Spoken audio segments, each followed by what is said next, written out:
Me know say sign to run me shot, show me say you want me.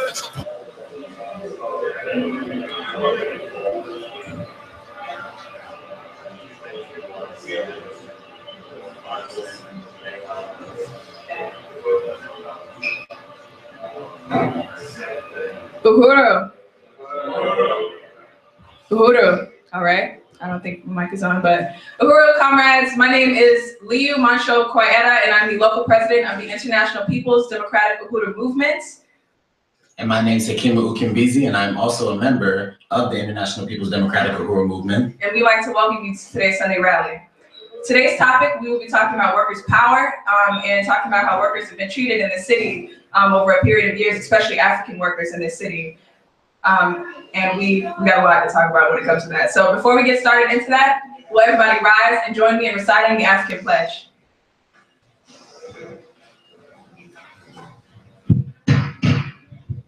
I pledge allegiance to my African people. I pledge to develop my mind and body to the greatest extent possible. I will learn all that I can in order to give my best to my people in a struggle for liberation and revolution. I will keep myself physically fit, building a strong body free from drugs and other substances which weaken me and make me less capable of defending myself, my family, and my African brothers and sisters. I will unselfishly share my knowledge and understanding with others in order to bring about change more quickly. I will discipline myself to direct my energies thoughtfully and constructively, rather than wasting time in idle hatred. I will train myself never to hurt or allow others to harm my African brothers and sisters, for I recognize that we need every African man, woman, and child to be physically, mentally, and psychologically strong. These principles I pledge to practice daily and to teach them to others in order to unite my people in the struggle for freedom and independence.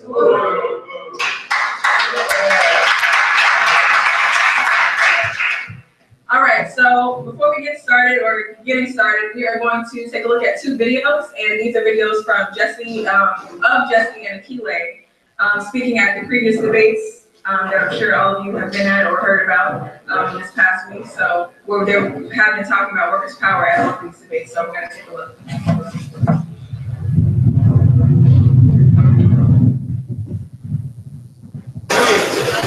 I think an investigation needs to be reopened on the Kreisman administration for the criminality of the 256 million gallons of untreated sewage dumped into the Black community of Cambodia and the Tampa Bay at large, and that this was no coincidence that Albertville was closed down because of the property value, because the real estate developers that work in the back pocket of Kreisman saw money signs when they saw Albertville. They closed that plant down against the will of the workers who warned them not to close it down. So the solution is workers' power. People in water resources who work in that department, who know that department like the back of their hand, need to have power in that department. You need to reopen and modernize our sewage plant because all of the sewage infrastructure hasn't been fixed since the 70s, so resources need to go to that. And yeah, somebody has to go to jail for 256 million gallons of sewage.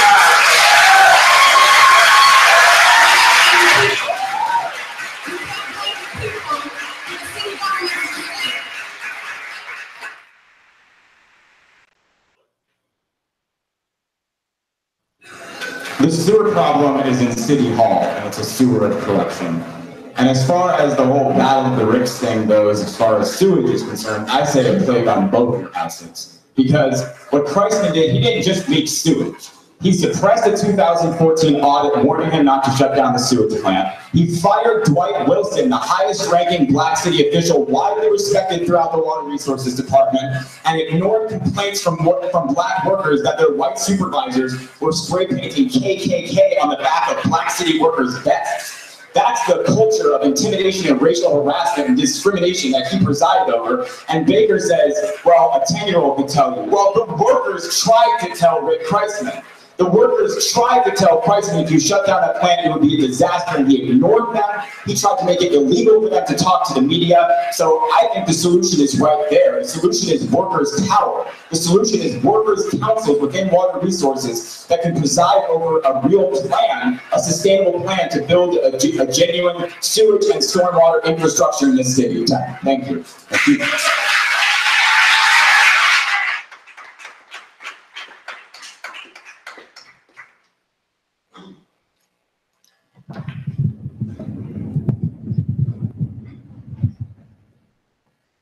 All right. Uhuru. So next we will be bringing up Ms. Eritha Akile Cainion, and as we know, the slogan for her campaign is Radical Times, Radical Solutions. So with that being said, can I get a Radical Times? Radical Solutions! Radical Times! Radical Solutions! Eritha Akile Cainion.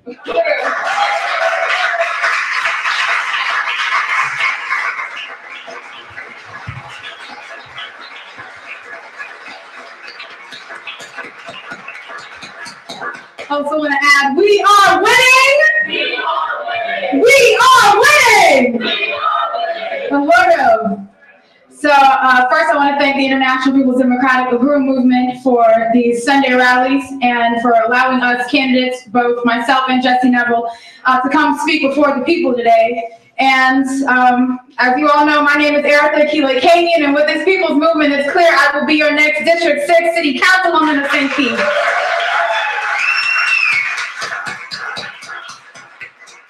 So you saw a little bit of, the debate, and that particular question was in regards to, the sewage crisis that happened in 2016 under the administration of Kreisman. And it's been an entire scandal, and those responses were to what we believe should happen as a result of that 2016 spill. And workers' power is one of the critical solutions to what we saw in 2016, and that workers' power, in particular to the campaign for District 6, and even campaign Unity Through Reparations for mayor, there are candidacies that represent the poor and working class Black community. And the Black community has been the one that has created all the value in this city. Workers create all the value you see and perform the daily functions that keep this city running. It was the Black working class that cleared the swamps to pave the way for Florida's huge tourist industry. And it was the Black community that bear the brunt of, during the construction of hotels, restaurants that line the beaches, a reality similar to what we see today with the constructions of high-rises and condominiums downtown that gentrify the Black community as a result. So workers' power means power to the poor and working class Black community, self-determination for the poor and working class Black community, the ability to feed, clothe, and house ourselves, and to actually have a voice in this entire process, which is something that would not be possible if I wasn't running, if Jesse wasn't running, and this people's movement wasn't going up against the status quo. The interests of the poor and working class Black community would never be spoken of. We had a debate at the Hilton on previous Monday, where we saw the interests of the poor and working class Black community shatter the decorum of what would usually take place during the electoral process. Because the electoral process is rigged against the people, and it does not intend to include the working class and people of the city. It does not intend to, but they have an issue because I'm running for District 6 and Jesse Nevel is running for mayor. The people's interests will not be squandered, and the Black community's interest, the poor working class Black community's interest, will not be squashed during this election. They have to deal with the question.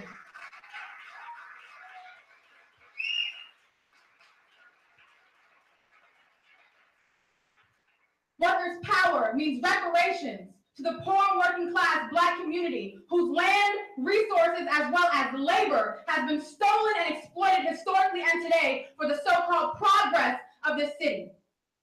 Workers' power means no more big money corruption tainting city governments, making decisions in the interest of capitalism at the expense of workers and the people of this city.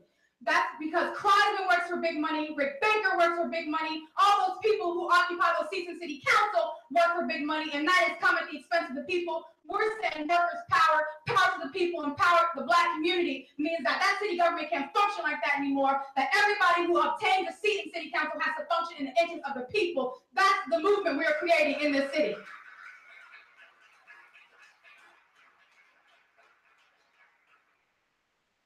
And we understand that what we witnessed with the sewage spill in 2016, that happened as a result of workers not having power in this city. That if workers had power in this city, that Albert Whitted would have never been closed, and the conditions that the city workers are exposed to every single day, in terms of the sewage, we've had, brave city workers come and become a part of this movement. I want to shout out Robin Wynn, who's here today, who works in Water Resources Department. And the treatment of what the workers in Water Resources Department, specifically the Black workers in Water Resources Department, being harassed and intimidated. One, because what happened with that sewage scandal, those workers were harassed and intimidated to keep their mouths shut or they were going to lose their job by the Kreisman administration. And that, if the workers had power and the workers had, were able to say, this is what needs to happen with, Water Resources Department, that our would have never been closed, and sewage, 256 million gallons of sewage would have never been leaked in the Clam Bayou, in the Black community, and in the Tampa Bay at large. And workers' power means that they get to define, the conditions that they go in, the materials that, they require, because the workers now have to go out in sewage and are, subject to this horrible contamination, and they don't have proper equipment. Workers decide what equipment they need to do the job that they have to do.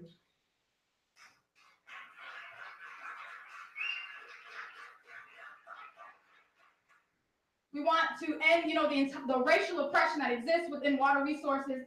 And we want, workers' councils to be able to come together and decide this is what's going to happen, this is the way forward, because the workers are the brilliance in this city. The workers are the brilliance. The workers know how to operate everything. It doesn't make sense for Mayor Rick Kreisman to be able to make the decisions of those that the workers know at the back of their hand. That doesn't make sense. Workers need power.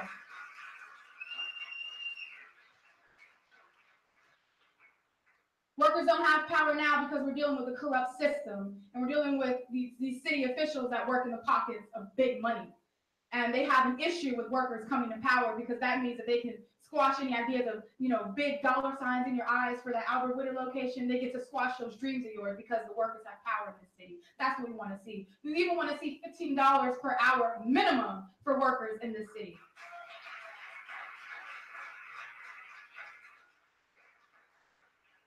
So this is the movement. This movement that is putting the interests of workers forward and is putting the interests of the Black working class forward. I am a part of the Black working class. 20 years old, living in this city my entire life, and have seen my father work tirelessly, have seen his father work tirelessly, and seen my entire family in the city work day in and day out to be able to provide the necessary, the necessities of life. That is the reality of the poor working class. Have seen mothers like Kunde Wambita, who has to raise 5 children and who bust all the way to the north side to be able to feed her kids, from 6 a.m. to, from who knows how long to get her kids ready for bed. That is the reality we see in the Black working class. These are the families that exist in the Black working class, and these are the interests. These are the families that are going to be represented in this election. These are the families that are going to be represented when I win District 6 City Council. So I want to appreciate International People's Democratic Uhuru Movement. I want to say radical times, radical solution. My name is Eritha Akile Cainion. Don't forget to vote myself and Jesse Nevel for mayor on August 29th. And Uhuru, thank you.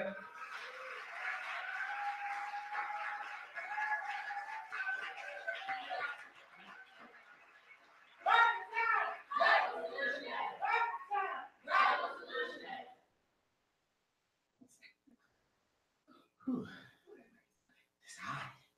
And it's only about to get hotter because we're about to bring up Jesse Nevel, and he's campaigning for unity through reparations. So with that being said, let me get a unity through reparations! Unity through reparations! Jesse Nevel.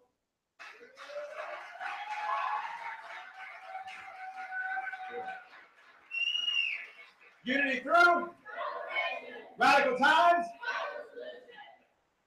Thank you.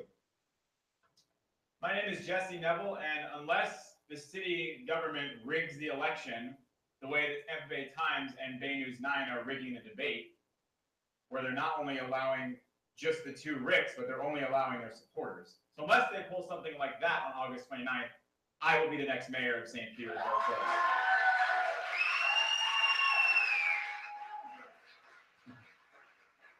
So the issue of workers' power, as the next city councilwoman of District 6, Eritha Akile Cainion, just pointed out, has been a theme throughout this entire campaign from the very beginning. And one of the earliest events that we went to when this campaign got started was the 50th anniversary of the sanitation workers' strike, where Chairman Amali Chapello was invited to speak. And if you look at the history of the working class in this city, it becomes obvious very quickly that you're looking at the Black working class. And at the debate that we just saw, there was another question where Akile was asked how she would respond as a city councilwoman to the shrinking of the middle class or something like that. And Akile's response was so great that, clearly you talk about the middle class, but you can't even talk about the poor and oppressed working class. And middle class is a code word for white people. That's what they're talking. That's what these politicians are talking about when they say the middle class. And working class is a code word for Black people, because the whole concept of the working class and work and labor in this country has its origins in an economy built on the enslavement of African labor. So that's why, as the chairman has explained, labor has been given this dirty connotation because it has its origins in slavery. So you see in this country that the working class, work is looked down upon. No one wants to be the working class. There's always this emphasis, this aspiration for the middle class. But the courageous and long-standing struggles of the African working class in this city is what has been the spearhead of all movements towards justice and democracy and progress in the city of St. Petersburg. The sanitation workers' strike lasted 4 months. And that was not just workers in general. There were 211 sanitation workers involved in that strike. 210 of them were white. I don't know who that one white guy was that was involved in that, but clearly that was workers' power, that was Black power that was in full force in that sanitation workers' strike. And here we are now, 50 years later. Rick Kreisman is the mayor, and he wants to put surveillance cameras in the sanitation trucks to spy on the sanitation workers. So we see that the status quo is still intact, and that it's a status quo that rests upon the exploitation of workers. And just a quick background on Baker, the other Rick, before we get into Kreisman. Baker in 2009, towards the end of his second term, the economy was going into a recession. So Baker declared a fiscal emergency in St. Petersburg and tried to meet with the workers' union at the SEIU and the Florida Public Workers Union, because he wanted to bring a halt to negotiations for a pay raise for city workers. So he wanted to make the workers pay for the fact that the ruling class was going into an economic recession. That was his first resort, was to make the workers pay. And the union pushed him not to do that, and instead to meet with them, but the union had to agree that the workers would give up certain benefits and things like that. So ultimately, the workers did have to pay. Then you have Foster and now Kreisman. Kreisman likes to champion himself as some kind of friend of the working class. But here are some examples of Kreisman's relationship with regards to workers. So Akile just spoke on the issue of city workers and water resources in particular. And that's something that we've been exposing from the very beginning. That what resulted in 256 million gallons of sewage being leaked into the Black community and then into Tampa Bay and Pinellas County at large was an absence of workers' power. Because the workers in water resources knew it was a horrible idea to shut down the Albert Whitted sewage plant, and they were ignored. And Dwight Wilson, the highest-ranking Black city official in water resources, was thrown to the wolves by the Kreisman administration, and Kreisman refused to fire or punish a white supervisor who spray-painted KKK on the back of a Black city worker's vest. And Kreisman suspended Robin Wynn for calling him a clown on Twitter. So can we repeat? Kreisman is a clown. Okay, this is being broadcast. We all agree. Kreisman is a clown. That's the nicest thing you could say about Rick Kreisman. He's so insecure and knows that his power is so shaky that he actually suspended Robin for calling him a clown on Twitter. Then he tried to pass legislation to make it illegal for workers of the city to talk to the media. Yes, Rick Kreisman tried to do that. Then the union pushed him to raise the minimum wage to $15 an hour.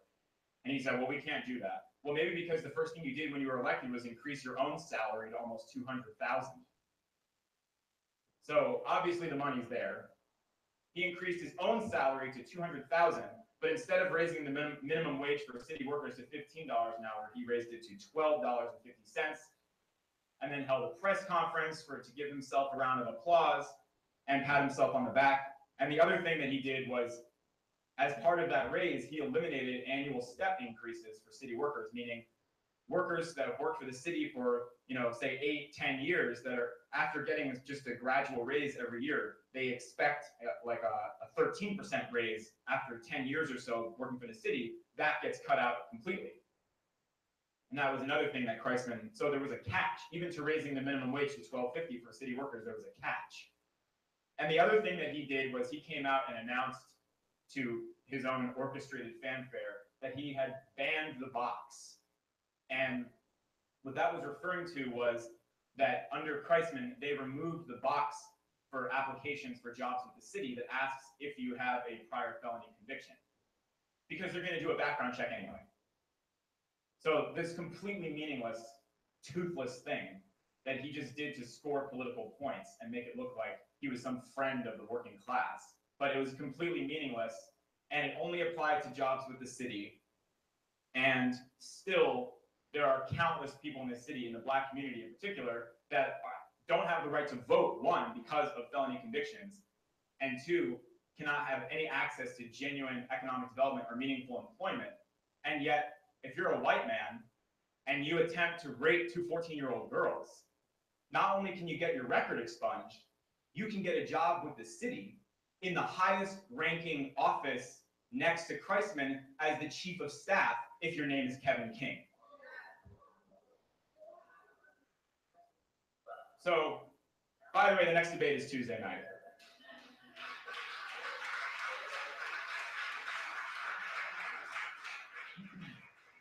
For the mayor, Monday night for city council.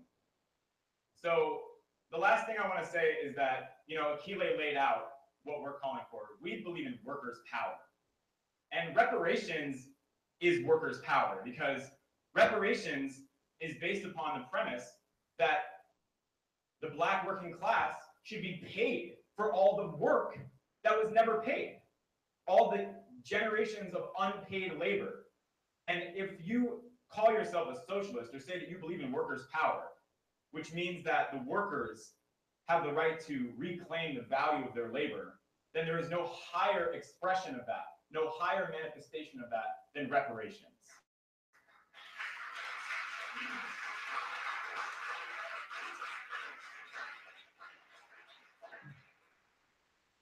A few other quick comments I wanted to make: that we are running against the status quo, and the workers are oppressed by the status quo.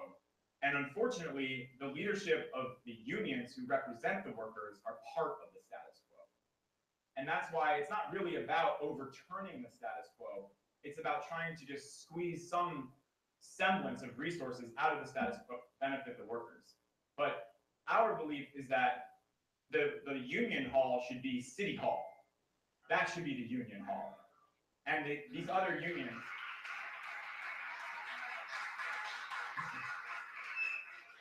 should become unnecessary, because the workers will have power and they won't have to negotiate with the city because they will control the city. That's what we're talking about. And also, the police union is an enemy of the workers. An enemy of the workers. A horrible, horrible enemy of the workers. And the president of the police union is George Lofton, who referred to the Uhuru movement as a domestic terrorist organization. So the police union is the enemy of the workers, and he endorsed Kreisman, and Kreisman endorsed him. And the last thing I want to say is that I know that there are a lot of people who are facing very hard times. And at the debate that we were at last week, there were people wearing Baker shirts who approached us and said, "I'm going to vote for you, you have my support." And in one case, one of the representatives of our campaign said, "All right, well, nobody can see what you do in the polls, but just make sure that check clears," referring to the payment that Baker is giving to people to come. And she said, "No, it's cash." And she pulled the cash out of her back pocket. So we understand people need resources. Under the status quo, people are denied any economic development, and it's very hard times, horrible times. So we understand he's providing summer jobs but no one knows what you do when you go into the polls. And no one can find out what decision you make when you go into those polls. And the other thing we've noticed when we've been going around and knocking on doors is that we're finding a lot of baker signs in people's trash cans. So please keep the stakes and give them to our campaign so we can put up more signs. So thank you very much. And again, unless they rig the election, which they will try, then I, Jesse Nevel, will be the next mayor of St. Petersburg, Florida. Thank you very much.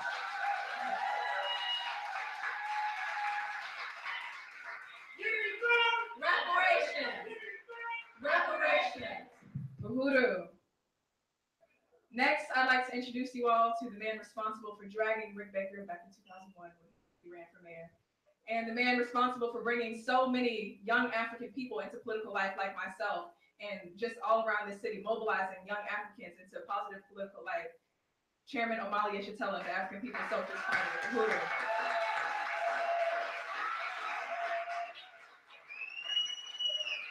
Uhuru. Uhuru, I really want to appreciate InPDUM for sponsoring this discussion, this ongoing series of discussions around the elections, allowing the people to have an opportunity to hear things that you never hear spoken of in an election. I don't know another election that's ever happened in this country, any place, where reparations is on the ballot. I don't know any place in this country where there's an open, can you do something with this, please? Where there's an open discussion about reparations. I think that's powerful, or about Black community control of the police, or Black economic development. And certainly there's no southern city where this is happening, and I think that's really important and really profound. So I want to thank InPDUM for doing this. And I want to really express my appreciation to this incredible candidates who are running for mayor and city council. They are incredibly bright, energetic, talented candidates who have a vision that can help us to move into a whole new era of struggle in this country and in the world. And this remarkable campaign team and this incredible movement that we see already having a powerful impact on the political terrain in the city. We see the entire discussion that's happening in this city about any political policies being affected and determined by this movement that they refer to as the Uhurus. That even today's front page article in the B section talks about the Uhurus, and in an attempt to undermine this campaign, I have to admit that all the critical questions dealing with the poverty, police violence, and homelessness and gentrification that are being raised in this election is a consequence of the candidates for Jesse Nevel and Akile. We see that the local ruling class media, the Tampa Bay Times, in an attempt to fix this election, to continue the process of rigged elections that they have been accustomed to, have even before Rick Baker announced his candidacy, had already determined and said in print that the contestants, real contestants in this election mayor's campaign were going to be Rick Baker and Rick Kreisman. And they said that Baker had an advantage over Kreisman because of his connections to the African community. And then they wrote later on these glowing articles about the Goliath Davis machine to elevate Baker again to the office of the mayor. And they determined that they were going to have one televised debate, the mayor's debate. And that was going to be sponsored by St. Petersburg College, by the Tampa Bay Times and Bay News 9. This is going to be the only televised debate. and that the only people who were going to participate in this debate out of the 5 candidates for mayor were going to be Rick Baker and Rick Kreisman. And offering an explanation for this anti-democratic attempt, they said that because Kreisman and Baker had raised the most money, and that was the basis for their determination, which is the most blatant statement that you can make about a campaign, about an election being bought. And of course, that and the fact that both of those candidates have raised resources approaching $1 million each. So that's really powerful. It's a really powerful campaign that I hope that people who are participating in this meeting, participating in this movement, participating in this campaign really can understand the significance of what is going on in this city. It is a naked struggle against the white ruling class, against the bourgeoisie that is occurring here, and they are showing their hand. They are revealing for us the dictatorship of the bourgeoisie in terms of free press or freedom of speech, etc. They're making it clear to everybody that there's no such animal in this city. So that's really important. And we want to talk about workers' power. And one reason that it's important for us to talk about workers' power, because this is not a discussion that's separate from this electoral process that we're talking about. Because as quietly as it's kept, I don't care what kind of niceties they associate with the campaigns and elections. The reality is that elections typically in capitalist societies are simply non-violent contests between sectors of the ruling class for control of the state, for control of the army, the military, the police, the court system, the school systems, and things like that. It is a non-violent contest between those forces for control of the state, which is why they only want the 2 rich to be involved in here, because those are sectors of the ruling class who are having this non-violent contest, and the elections are there in order to stabilize the system, not to change the system, not threaten the system. So it's really important for us to understand that. And also, it's important to say that African people's participation in the electoral process and how that came about, and how immediately after the Civil War and the formal abolishment of slavery, Africans were part of the Republican Party because that was the party of Lincoln.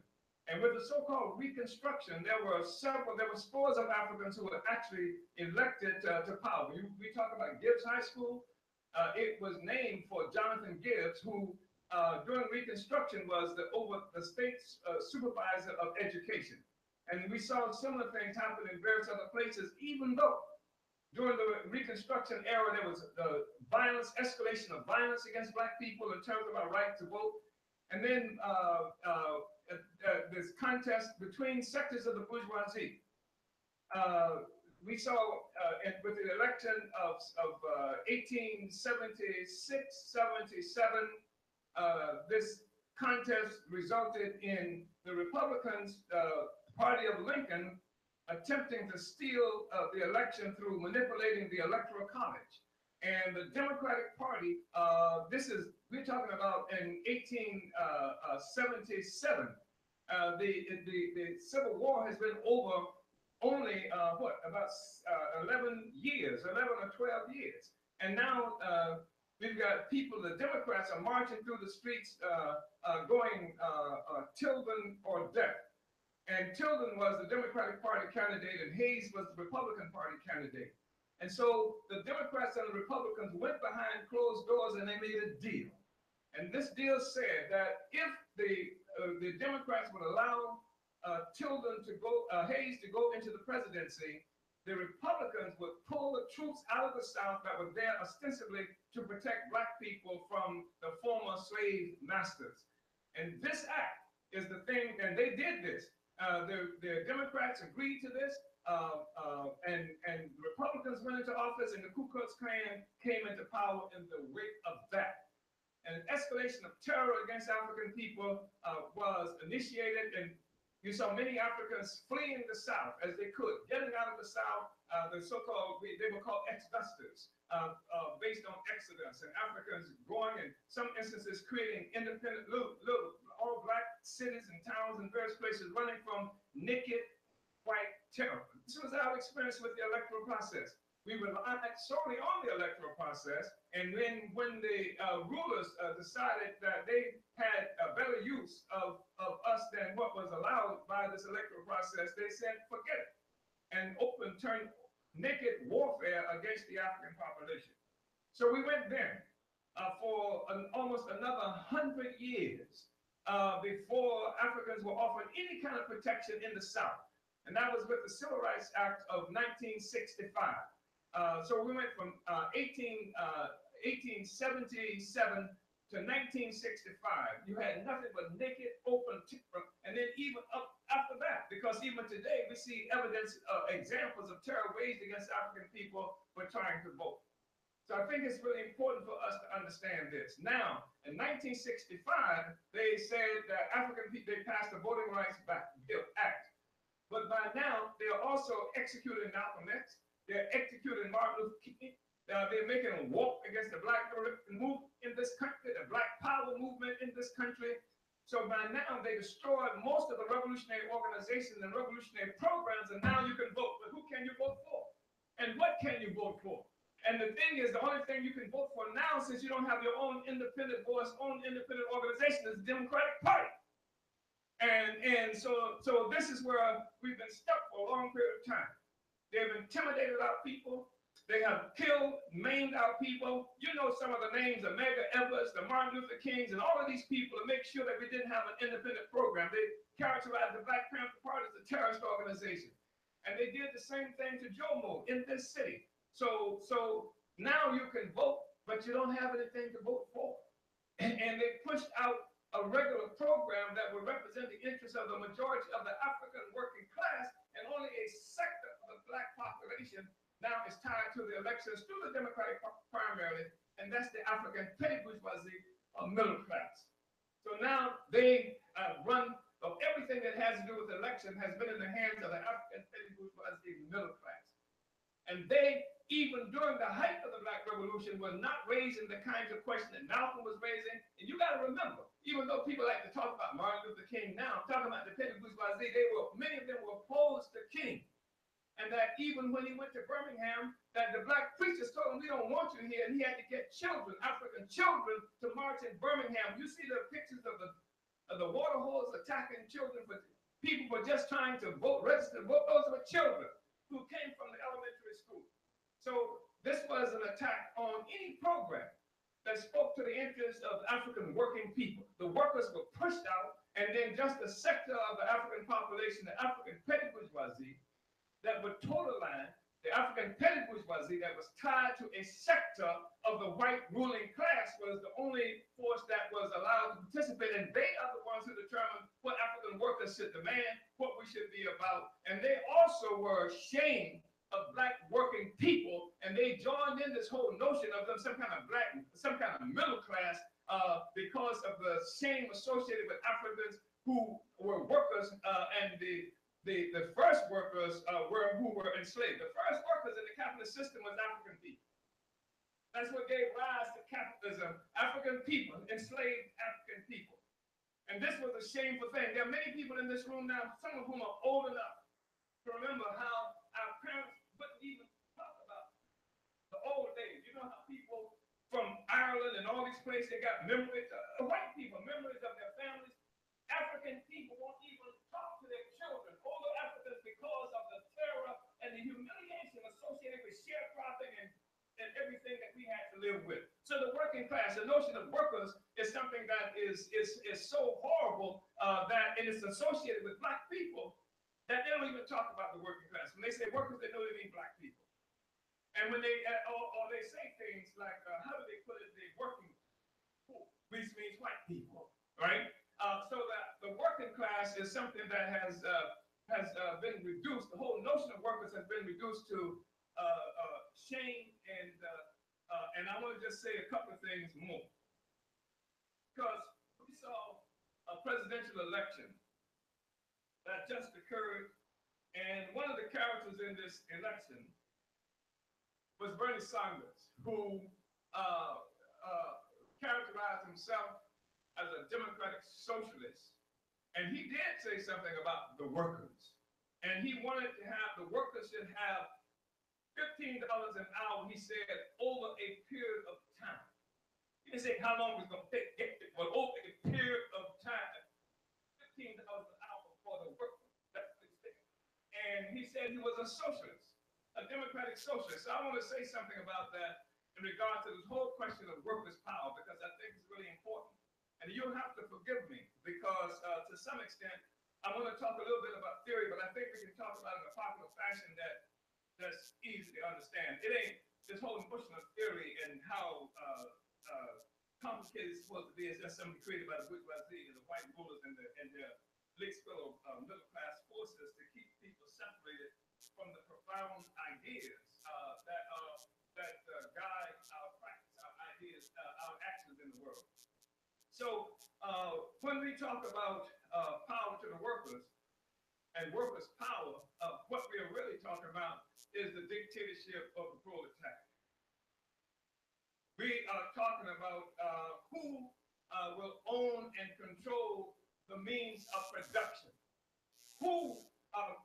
We live in a situation and a world where the means of production, those instruments that's necessary to produce all value, food, clothing, and shelter that's necessary for people to survive and that sustain life, even though people participate in this process in a socialized fashion, because nobody can produce something just by herself or himself. People everywhere participate in the production process. That's how things get produced. Sometimes they live in the same plant, sometimes they work at the same plant, sometimes they work even in different countries. But the participation of workers socially, socialized production is responsible for what it is that we see. But even though you got socialized production, you got private ownership of the means of production.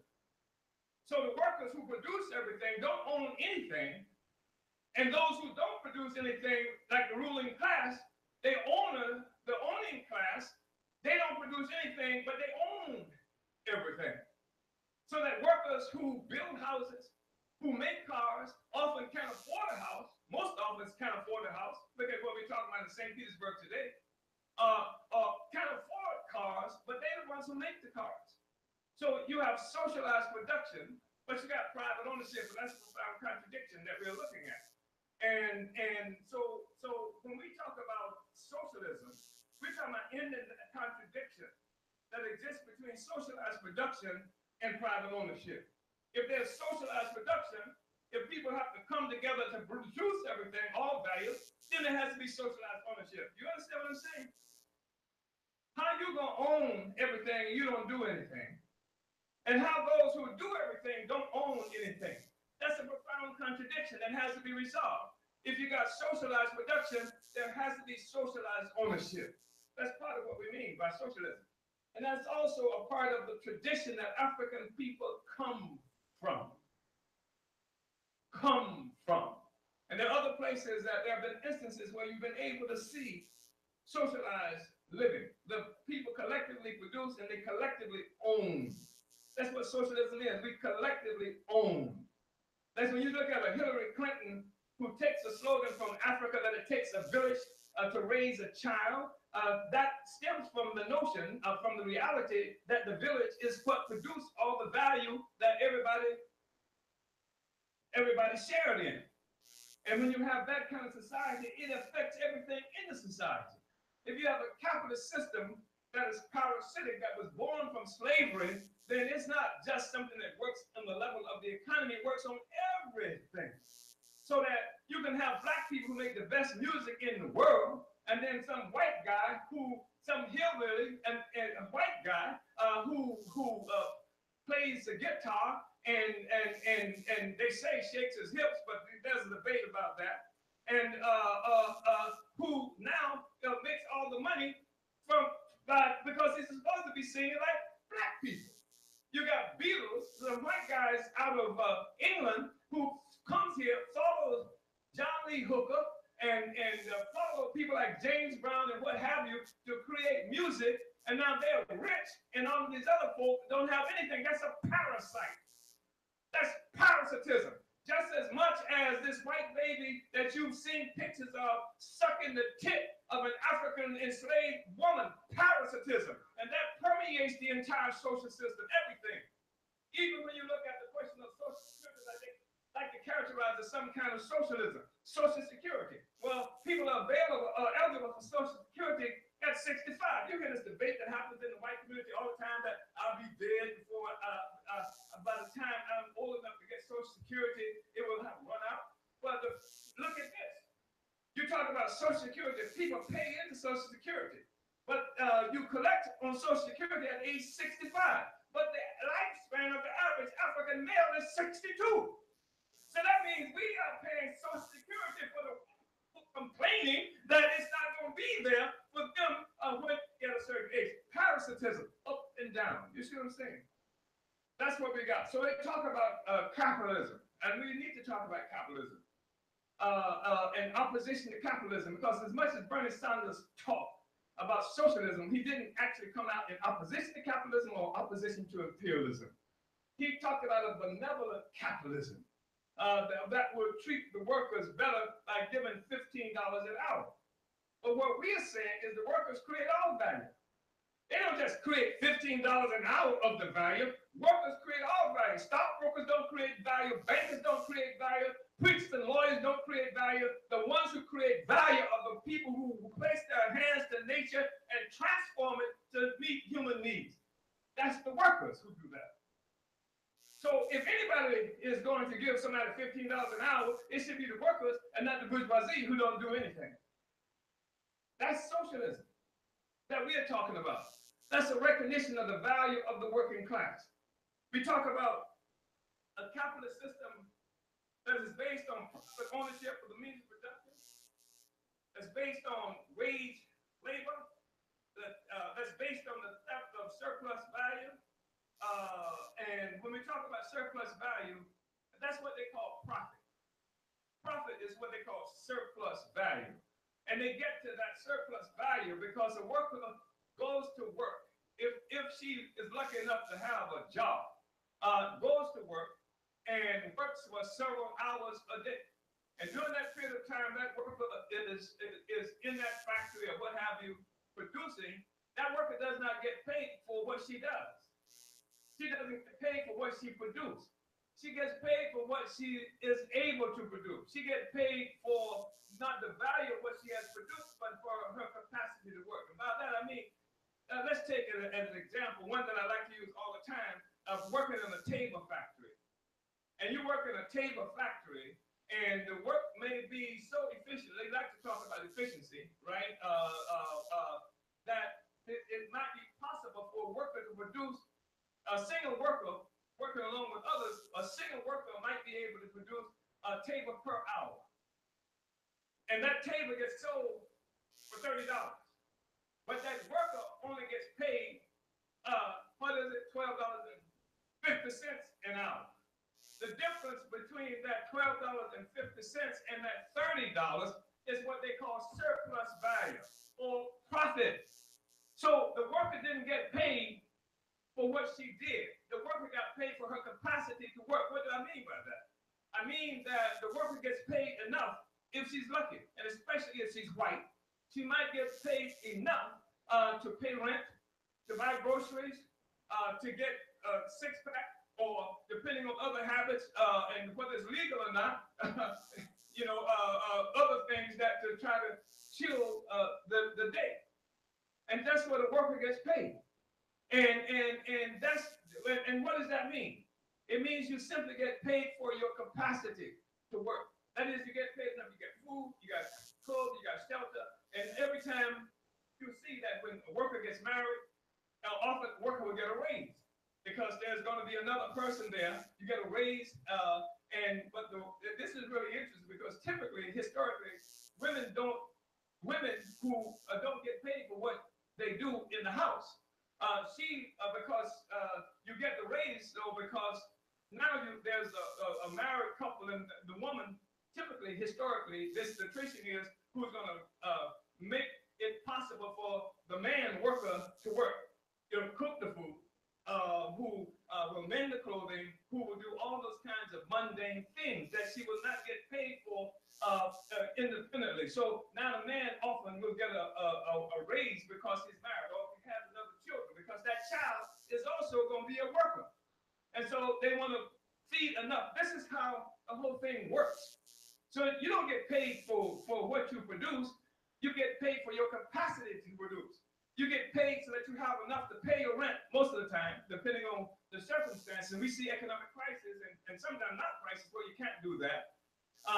We see that we live in situations where the lifespan of the average African is something like 7 years shorter than the lifespan of the average white person. So you're not even getting paid enough to sustain life as a worker.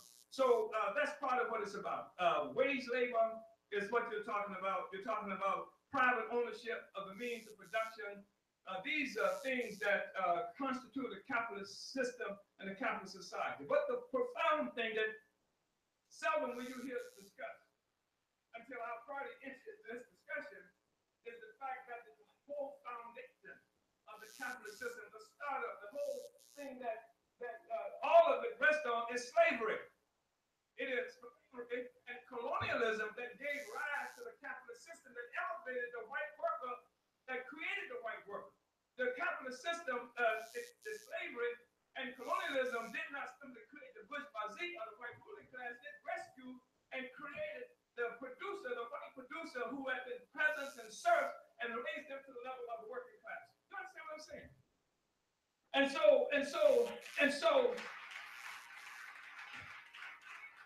so that's why you hear Marxists always say that capitalism is progressive, because they had people who were trapped as serfs and peasants on the land with no rights at all until capitalism came about and then took them off the land and then gave them enough freedom to go out and sell the value of their labor power to the one who could pay them what they could get the most money. But in order for that to happen, slavery had to happen. Colonialism had to happen. And so you hear that the white worker is too often, because of this parasitism, too often united with its own ruling class against African people and against colonized and oppressed people around the world. That's what the answer. That's why it happens like that. It's not because white workers are stupid, it's because they're smart.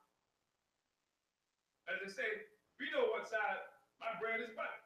And so what has to happen, of course, is that especially there's a greater inclination for this to happen as the crisis of imperialism deepens, of capitalism deepens. Then you see the white workers able to hear a message that they ordinarily cannot hear. But they can't hear the message unless it's raised. And you can't raise it unless you're willing. The white working class has to be criticized.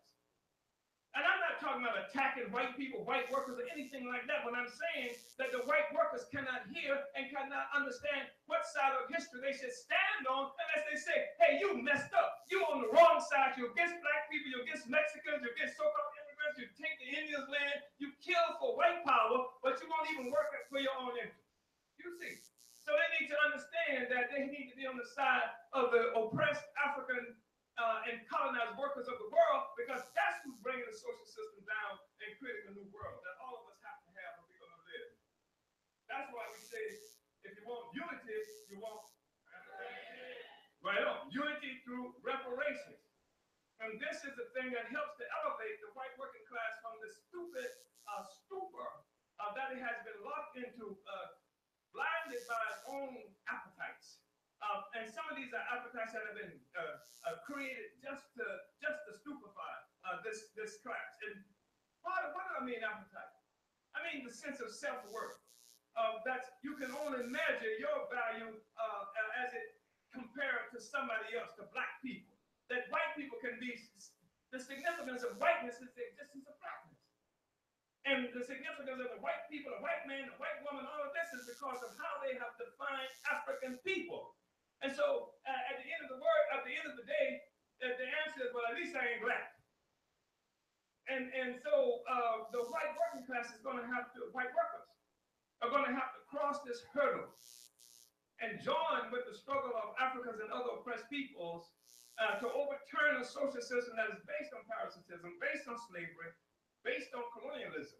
And that's going to be the way forward for all of us, not only here in this country, but around the world.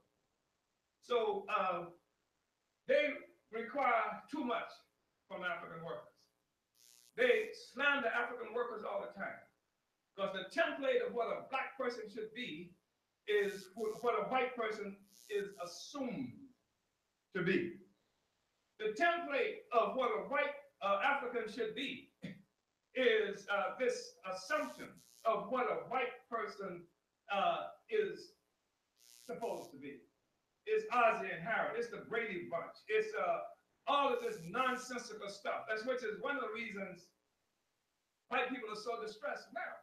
Opioid addiction, the spike in deaths, the highest spike in deaths of white people in this country in history, because of other people rising up and taking back their resources, and the notion of who the white man is being severely challenged because the white man has defined himself falsely in relationship to us, who he says we are. And we've never been who he said we are. This is why James Baldwin said, I'm not your nigger. You understand?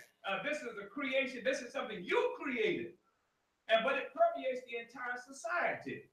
And I want to say in terms of the relationship between slavery and workers, because that's where you hear this whole notion of Marx referred to wage slavery. Why do we use the term like wage slavery? Wage slavery. And because real slavery was the thing that he was relating to. And I've heard people talk about, I used to hear it a lot from white women about how you want to work me like a slave. They weren't talking about Spartacus and Kirk Douglas when they said work me like a slave. No. They were talking about Uncle Tom and Aunt Jemima and all of those people, etc. That's where the concept comes from. And I want to say that we talked about the sanitation struggle here.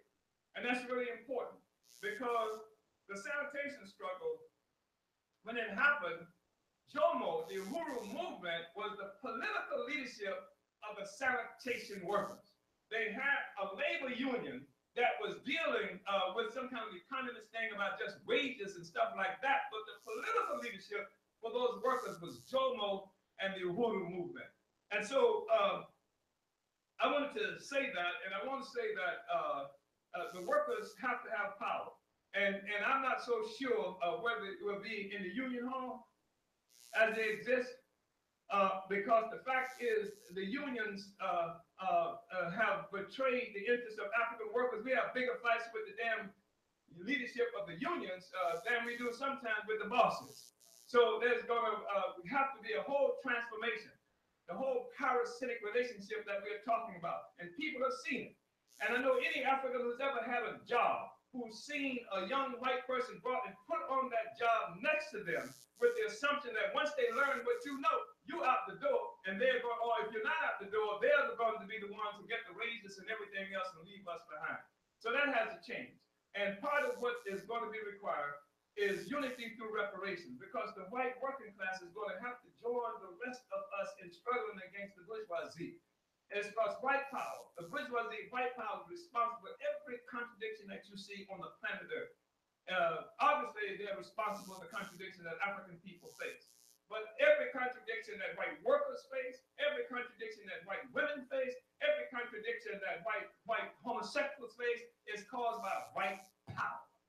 And so white power is the enemy of the rest of humanity, and all the other sectors of the white population, white workers are going to have to unite with us because we're going to take it down.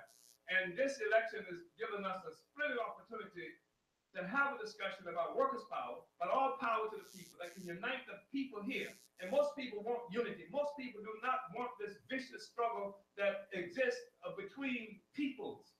And African people, the African People's Socialist Party is a revolutionary organization. We know that there is not going to be any way to solve the contradictions of humanity within the social system that we're looking at that is going to have to be brought down. We know that. There's no doubt about that. There's no question about that. But that's not a simple thing. And we have to build movements and bring people into active political life who can become conscious of what their own real interests are, who can abandon the interests of the bourgeoisie, who can abandon the interests of white power, who can abandon the interests of the African petty bourgeoisie, who locked at the hip with imperialist white power. That's what it is that we have to do. And that's what this movement is about. And we are going to win this election. And you are going to fight like hell to win this election, because more of us are achieving greater clarity that this is a contest between the workers, led by the African working class, a contest between the workers, all the workers, led by the African working class against the white ruling class and all of its institutions and corporations.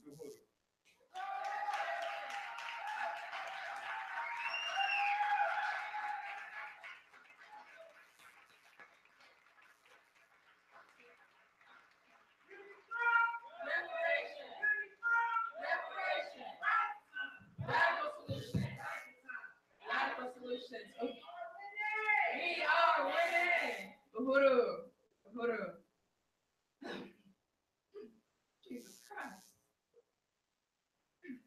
All right, y'all. Well, now we are going to get into these campaign reports from the directors and campaign managers of the Eritha Akile Cainion and Jesse Nevel campaigns.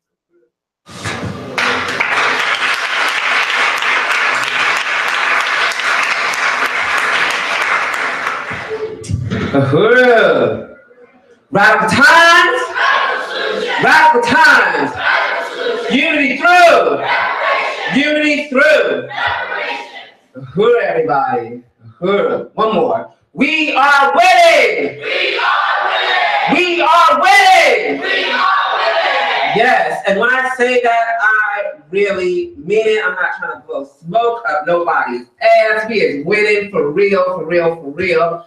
And there was no question about it on Thursday night when my comrade Jesse Nevel wiped the floor with the Ritz.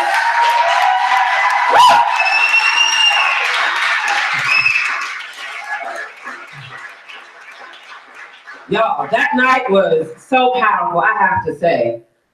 A lot of people know I gave up weed about a year ago.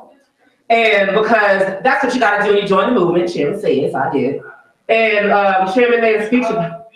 That's what he said. He said, I speak. And Chairman said, get high off the people. And I heard that, I said, oh, Chairman crazy. But Thursday night, I got high off the people.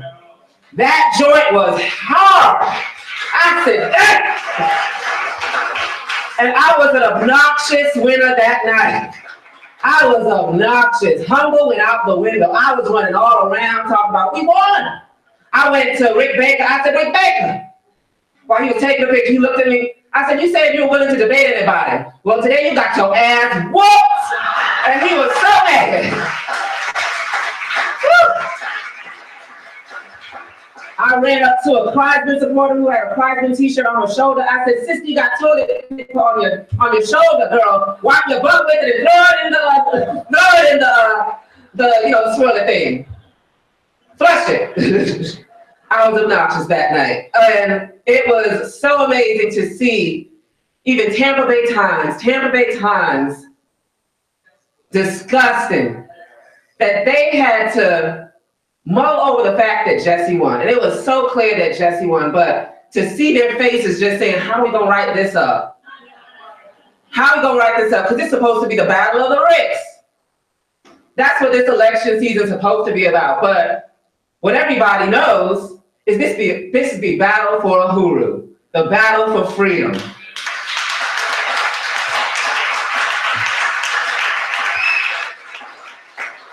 And this campaign is about the people moving for power, the people moving for power, the people moving on power. And we had a forum last week, and it was the What About the Black Community Forum, where we invited everybody to come out, right? But only 2 of the competitors actually came to that forum, and it was Maria Scruggs and Teresa Lassiter. Who? No, I didn't come. And I saw, T. Lassiter saying she cares about the Black youth and she loves the Black kids and all that other kind of stuff. And I had to ask her a question. Does she only care about the black kids that make the straight A's and wear their pants up like the white man and talk like the white man? Or does she care about all black children? Because I need you to care about all black children, okay? Because, you know, some of my cousins and nephews ain't making straight A's, but they still need to be protected. Because these white kids that are on, you know, LSD shooting up the schools, they get protected. The white kid that shot and murdered nine black people in a church got protected. So I need Tyrone, who wears his pants down, to be protected. And I said, so do you protect and stand for the 3 drowned black girls, Lanai Miller, Ashanti Butler, and Dominique Battle? Because the newspaper told you not to care about them. So I want you to say, do you care about them? Are you going to join the fight, or have you joined the fight against Bob Galtieri and Coward Skaggs, who murdered those 3 girls? And, you know, she came to the mic and said some really nasty things. Some really nasty things, and said, I don't believe that they were murdered. And I put the responsibility on the parents. And I went to the mic, I said, be respectful because the mother is in the house tonight. And she continued to attack the parents and say that the parents didn't do their job and that's why those girls were murdered. So Kunde Mwambita, the mother of Dominique Battle and fighter of all African children, rose up in the crowd and struggled with her fiercely. And Maria Scruggs got up, came to this mic here, and she said, all that yelling and hooting you gonna do is not gonna bring your girls back. And this is where I have to make a self-criticism, because I lost it. I literally lost it. I called her every name in the book because I wanted some man to speak up and say, brother, don't call her that, because that was the one that was gonna catch the hands that night. I wanted her to call her uncle them, her father them, her little son. Somebody needed to come and catch this ass whooping, because I literally lost it. And, you know, Chairman summed it up later, met with me, and gave me a lesson that I think the entire African nation can learn from. And he said to me, Ghazi, you did not move from a place of power. That was your ruling that night. You could have muted her mic. You could have escorted her back to her seat, and you could have got Kunde to come to the mic and speak. And that would have been the fight that you were fighting from a place of power. And that just meant not just so much to me and what I was going through, but to the entire African nation. Because when you see us scrapping on World Star Hip Hop, going in, cussing and screaming because we ordered a 3-piece at Popeyes and got a 2-piece, that's because we fight from a place of pain and we ain't got power. You see comedians saying, you know, white people handle a situation this way and black people handle a situation one way, right? Black people, you mess with us, you gonna hear this and you gonna feel this. White people go, oh, gee willikers. I'm going to call the police. I'm going to make an appointment with my therapist. I'm going to call, you know, Walgreens and make sure they up the dosage on the Xanax, because it's just getting really, hot and heated and toxic, right? It's toxic. You know, it's toxic situation. You know, because they're moving from a place of power. They can move things around to make sure that their situation's gonna work right for them. You know, but African people, we're not used to having power. And that night I had power. And we all in this room have power with this organization we created called CURE, Communities United for Reparations and Economic Development. Because if you really want to erase the smirk off of Maria Scruggs' face, it's not just to cuss her out or criticize her or sum her up in her, you know, hellacious articles that she writes against the movement, against Chairman, but it's to make sure that she loses. Because I want her looking like Hillary Clinton after she lost to Trump. I want her wandering in the woods, eating berries and stuff. Okay? That's what I mean. And she has to lose, but not only lose, but lose. Stand up, sister. To my girl, my comrade, Eritha Akile Cainion.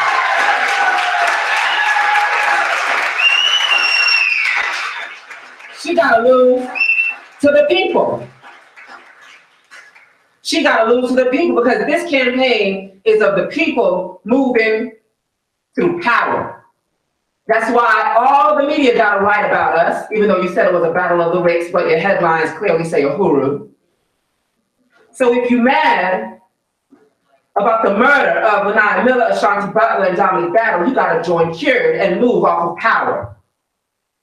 If you're mad about the murder of Tyrone Lewis, you got to join Cured and move off of power and make sure that Jesse Nevel wins and that Eritha Akile Cainion wins.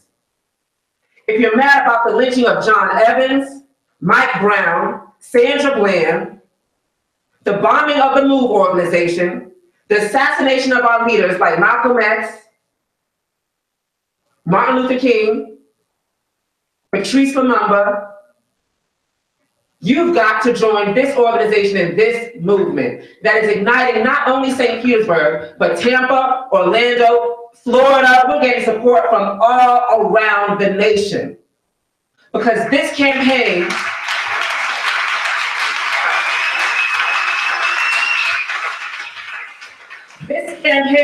speaks to African resistance from the attack on Africa 600 years ago. And that's what you're seeing when these people that represent the status quo can't hold a light against our candidates. Rick Baker, who's supposed to be a legend, a big man legend. But Jesse Nevel, 27, is making that 6'8" beast feel like 3'2".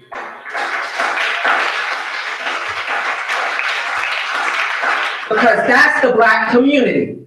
That's the poor working class Black community summing up this entire contradiction and demanding reparations. And you can't answer that. That's why they have to talk about the volume's too high. Well, if the volume's the problem, you'll never be on this side anyways. Because the volume wasn't high for you when Bernie Sanders was screaming at you and coughing all over the mic. So why is the volume high when Eritha Akile Cainion's laying it out? Is it because she's a Black woman?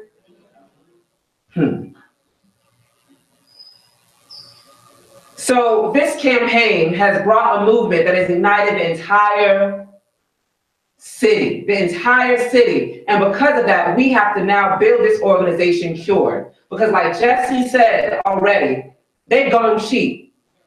They are going to cheat.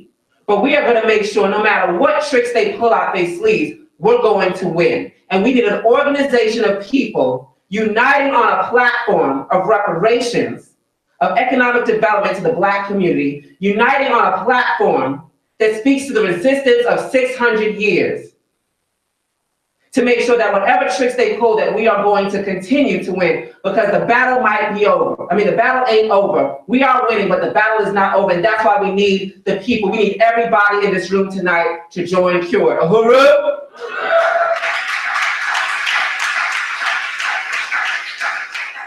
And before I leave, because I am, the campaign manager interim for Eritha Akile Cainion, I want to speak to the elephant in the room, which is what went down, the Monday night mayhem. The Monday night mayhem of, young Black people were clapping too loud. We had to shut it down. What they don't speak about is that because, listen, for real, it's not my fault that Rick Baker and Rick Reisman got $2 million on deck and they can't pack a room faster than us. It's not my fault. That's not my fault.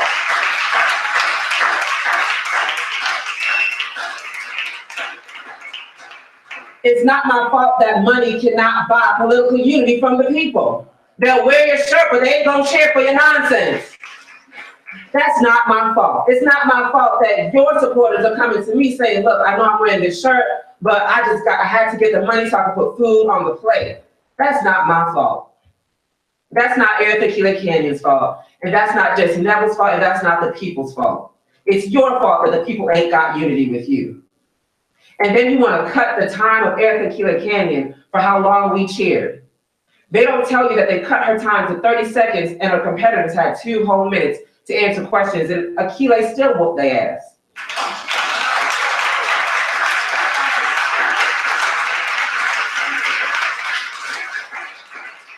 They don't tell you that Jesse Nevel got on that stage and called them out as murderers, as gentrifiers, as white nationalists. And that's why you had to send the police in. Not because we were cheering, it's because the system was being exposed for what it is, which is a murdering machine of Black people. So you had to send almost 50 cars. I didn't even know St. Petersburg had 50 car police, 50 cars of police and canine units to shut it down. We didn't shut it down, y'all shut it down because you were being exposed for what you are. And the people were seeing it, and your own supporters started to cheer for Eritha Akile Cainion and Jesse Nevel. And those articles, 5 articles to tell the same damn story of one night, that's a cover-up. I watched Scandal, that's a cover-up.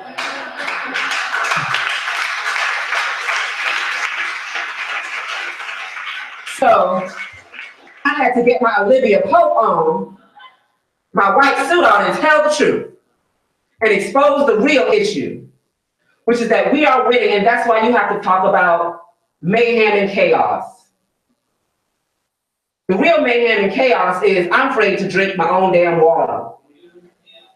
The real mayhem and chaos is every time a police officer is behind me, my heart is beeping, bumping too fast. I might not die because he pulled me over. I might die just from a heart attack, goddamn. Okay? The real chaos is that when girls in Gibbs High School trying to wear head wraps, they were being intimidated and harassed by armed police. So what you're seeing in that room of young Black people, you're looking at the new faces of Marcus Garvey, the new faces of Malcolm X, the new faces of Patrice Lumumba that you think you murdered but are here today fighting for reparations.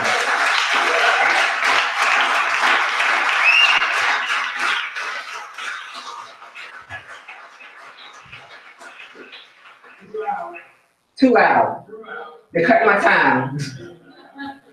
The time. So I want to say this, that Thursday night, if anything, what y'all need to do, if you haven't, look at all the other articles that wrote about Thursday night, and then look at Tampa Bay Times. And tell me this shit ain't rigged. Tell me this ain't rigged.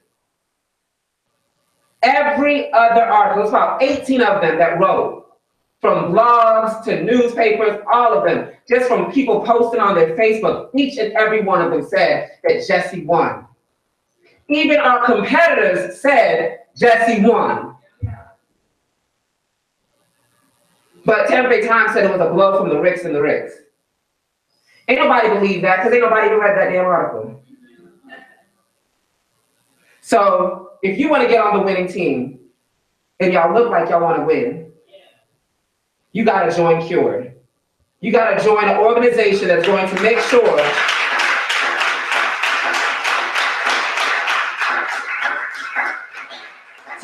that we win and move from a place of power. Because I see power when I'm walking with the chairman to an event where Baker has poured money into for sellouts to make sure that he wins that room. And when chairman walks in, the whole room comes to him.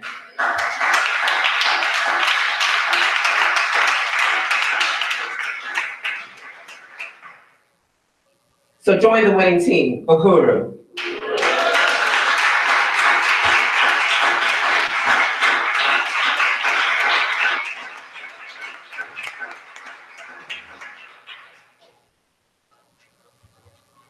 Uhuru, y'all. Can we just get another round of applause to Candace, the chairman, and everybody else? Woo! We are winning! We are winning! Unity through reparations! Unity through reparations! Radical times! Radical solutions! Uhuru. So, you know, we just wanted to make sure that we really brought it to the forefront how involved the youth, how involved, you know, the entire community has been in this, in these campaigns, in these organizations, in making sure that we have true representation in political office. So, you know, we just wanted to shout out some of the people, and if you want to talk about some of the folks. Uhuru. Well, this is a movement. This is a movement. This is bigger than all of us. This is changing the world. What is happening here? What is happening here in St. Petersburg? What is happening in this room? And I want to say, first of all, that I salute Chairman Akile Cainion.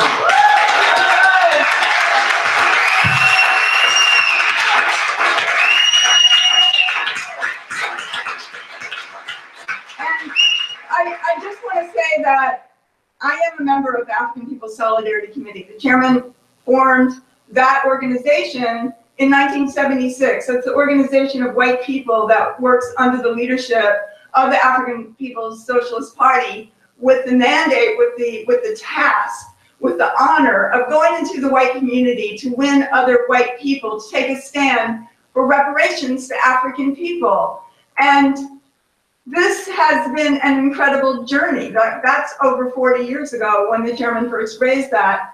And what this campaign represents is a concrete manifestation of the ability of white people to take this stand for reparations to African people. And I want to salute Comrade Jesse Nevel, who is also a member of the African People's Solidarity Committee, and who has stood up and made this real, that enables all of us from the white community who maybe want to unlearn racism, but then realize that that doesn't change the world, that want to take a stand against the police murders that we've seen here, against the 3 African teenage girls who were murdered by the police, and all around the country, these videos that we see, that want to do something about it, but don't know what to do, don't know really what to do. And Jesse has made it real and shown how a whole city can come together under the leadership of the African working class, and the white community can stand on the side of the leadership of the African working class and fight for reparations to African people as in our interest, which it is. The ultimate interest and the only way that we can unite. The only way that this city or any place in the world can come together is around reparations to African people, which acknowledges what the chairman just talked about, that the fact that this whole capitalist system is built on the backs of the theft of African labor, African land, African genius, African civilization, everything. All of this was stolen that gave white people every dream and aspiration and every ability that we've ever had to have resources and everything else, but put us at odds with the people on the planet Earth, with African people and everybody else on the planet Earth. And this is the movement that is changing this. And I just want to say that I'm very, very, very honored to be able to be part of this today.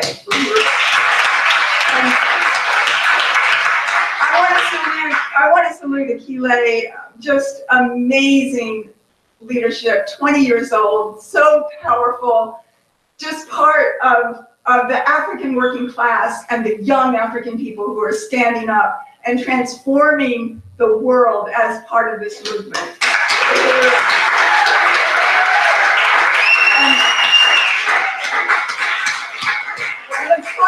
I want to say, and you know, we have to become organized, because we will win, but we have to do more than win. We have to become organized as a city to ensure that what we are taking on, that the people will be empowered to hold that.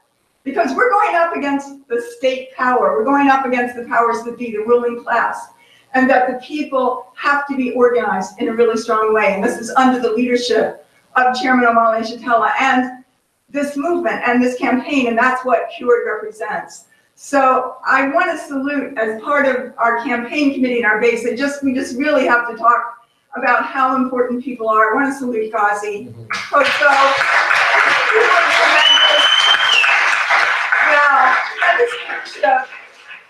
Every day as part of this campaign, and a real incredible leader of this community and of the African working class. I want to salute Mohamedou.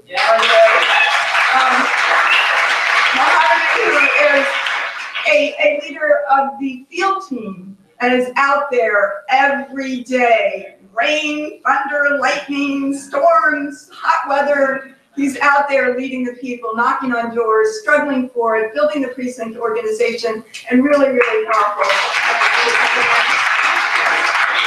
We also wanted to salute Comrade Hakima for, you might have seen his energy up here on stage, but you have no idea his energy out there when he's talking to the people.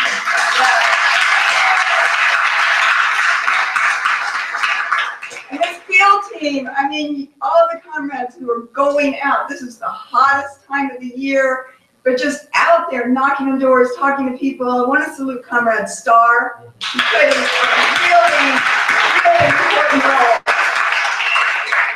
Really important role in pushing this. We're going to get our yes votes. We are winning, and we're going into all the precincts that we need to win. I want to salute Comrade Nico, who has been such an important role.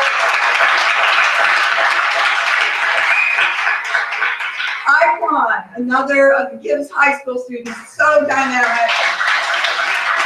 I want to salute Ryan, and also Brooke and Jim Anderson, who have been so important, and who are really out there, especially in District 5, knocking on doors, just very systematically going through that district in a really powerful way, and who are also really, really important donors and supporters of this campaign in so many ways. So we want to salute them again.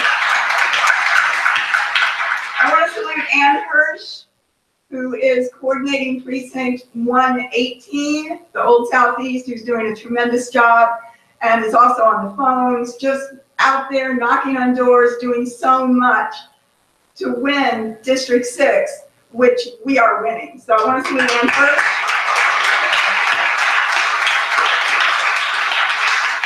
We wanted to salute Comrades Isabel and Diamond, who, are always out there, who are always necessary.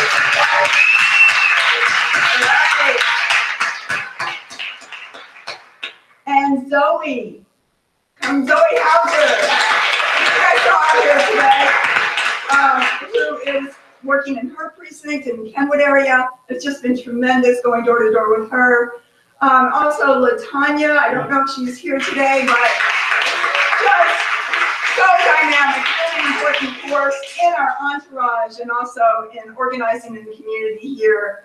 We want to support Comrade Bobby, who's just done so much. Door to door, going knocking on doors. Alikia, who's here.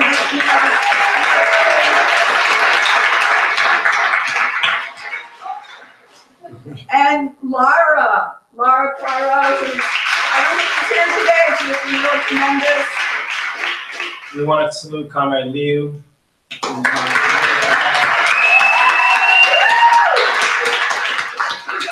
only the leader of the International People's Democratic Movement Movement here in St. Petersburg, but also a really important part of the voter contact team and the phone banking. We also want to salute Comrade Renee, who's played a key role in the cause and phone banking, and Betty Soto, who is. We want to salute Comrade Chad for all his great work on security when he comes out to us.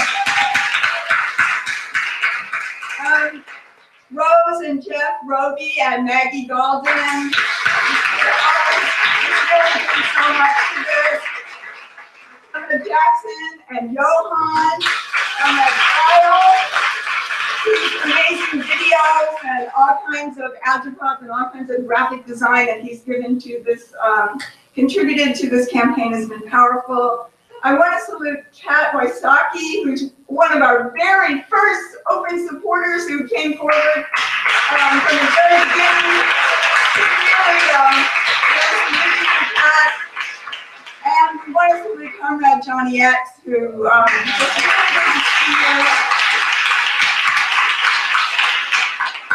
We want to salute Robin Wing for our great work.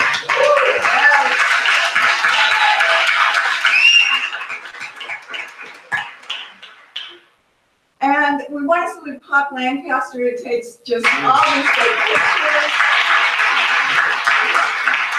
And all the comrades who came down from Gainesville today. Diane, Margarita, Quadri, and Jacqueline. And we want to thank Scott and Niazi, and of course, We also want to thank Comrade Quinde for all her great and amazing, powerful energy. We wanted to thank Comrade Ntumbwe for, all the great work he does, the struggles he has. I want to thank Sean Moore, who's here today and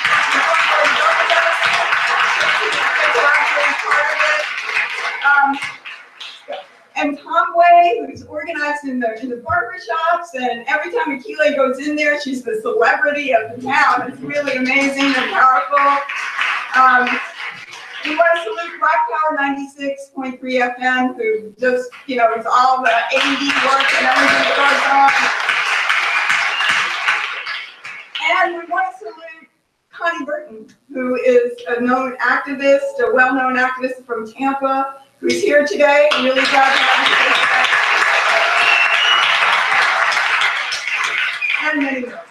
And as you can tell, we have a ton of supporters of a ton of people who really want us to win, who really want us to get in office. And if you want to be one of those supporters, one of those people who helps organize, Curtis? Yes, of course, we got to salute Curtis. All right, Nate, of course, yes. I do actually want to make a very loud and clear point about Comrade Nate. Comrade Nate has been excellent and amazing with his work. You're all going to be seeing some huge signs out there, and that is all the work of Comrade Nate. So I really want to appreciate him. And I know we're forgetting people, but this is a movement. This is a movement, and it's just such an honor to have you all here.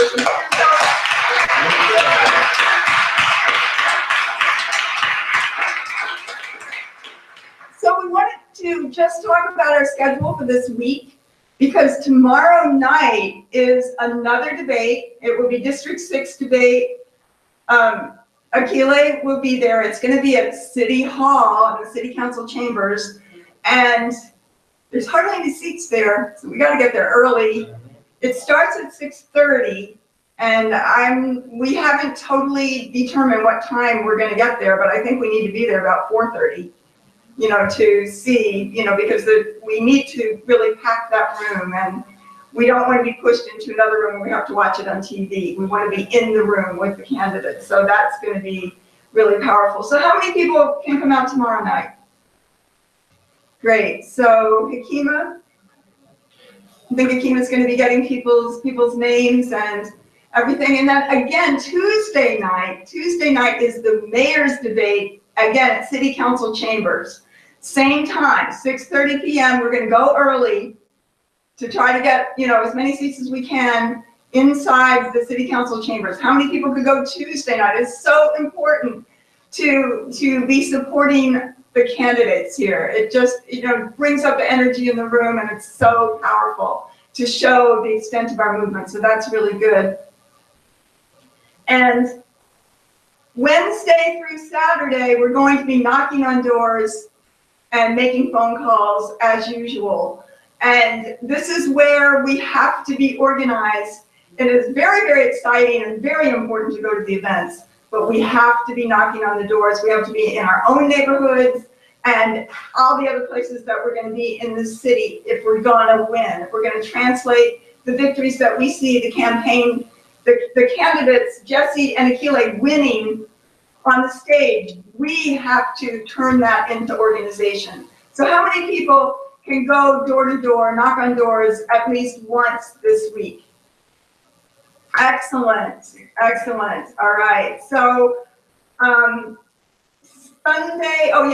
next Sunday, Akile will be speaking at Reverend Sykes' church, Bethel Community Baptist Church, where Jesse spoke this morning, and it was very, very powerful with the message of unity through reparations. Akile will be speaking at the service at 9:30, and it's really excellent and important to have people, an entourage of people going to the churches as well with the candidates. So if you can go next Sunday, please, this coming Sunday, a week from today. So if you can go to that, please put that down on the sheet as well. And of course, our amazing voter contact team will call you, and that will be really important. But first, the most important thing is that we have to get the card, become a member tonight. Get your membership card of Cured, for Cured, and get on the list and become an official member, which is part of the precinct and citywide geographical organization that we're actually building, that Ghazi talked about and that you heard about tonight. And all I need to say is that, y'all, we need you to win this war. We need every single one of you to give every single thing that you can possibly do, whether it's your time, whether it's your ability to go door to door with us. You know, I personally had a ton of anxiety going out door to door because I don't like talking to strangers. And I realized, you know, once I saw people going out there and I saw people knocking on these doors and I saw people, you know, really raising the question of reparations to the people, that the people want to hear this. The people want to know that there is another candidate, there are other candidates on the ballot who are fighting for their best interest. And we have that, and we are bringing that message to them. So when they really hear about it, they're ecstatic. You know, they ask us, how can they support? How else can they support? And that's how we need y'all, because we need y'all to bring this message to every single person out there. Because with y'all, with every single one of y'all in the crowd right now, we will win. We are winning! We are winning! So after this is ended, and there's going to be a Karamu dinner, please go over to the table and get your card. You can get it laminated, you can get it today. And, you know, we're growing our organization and we're going to continue to be building Cured. We want everybody in this city to get cured. Yes.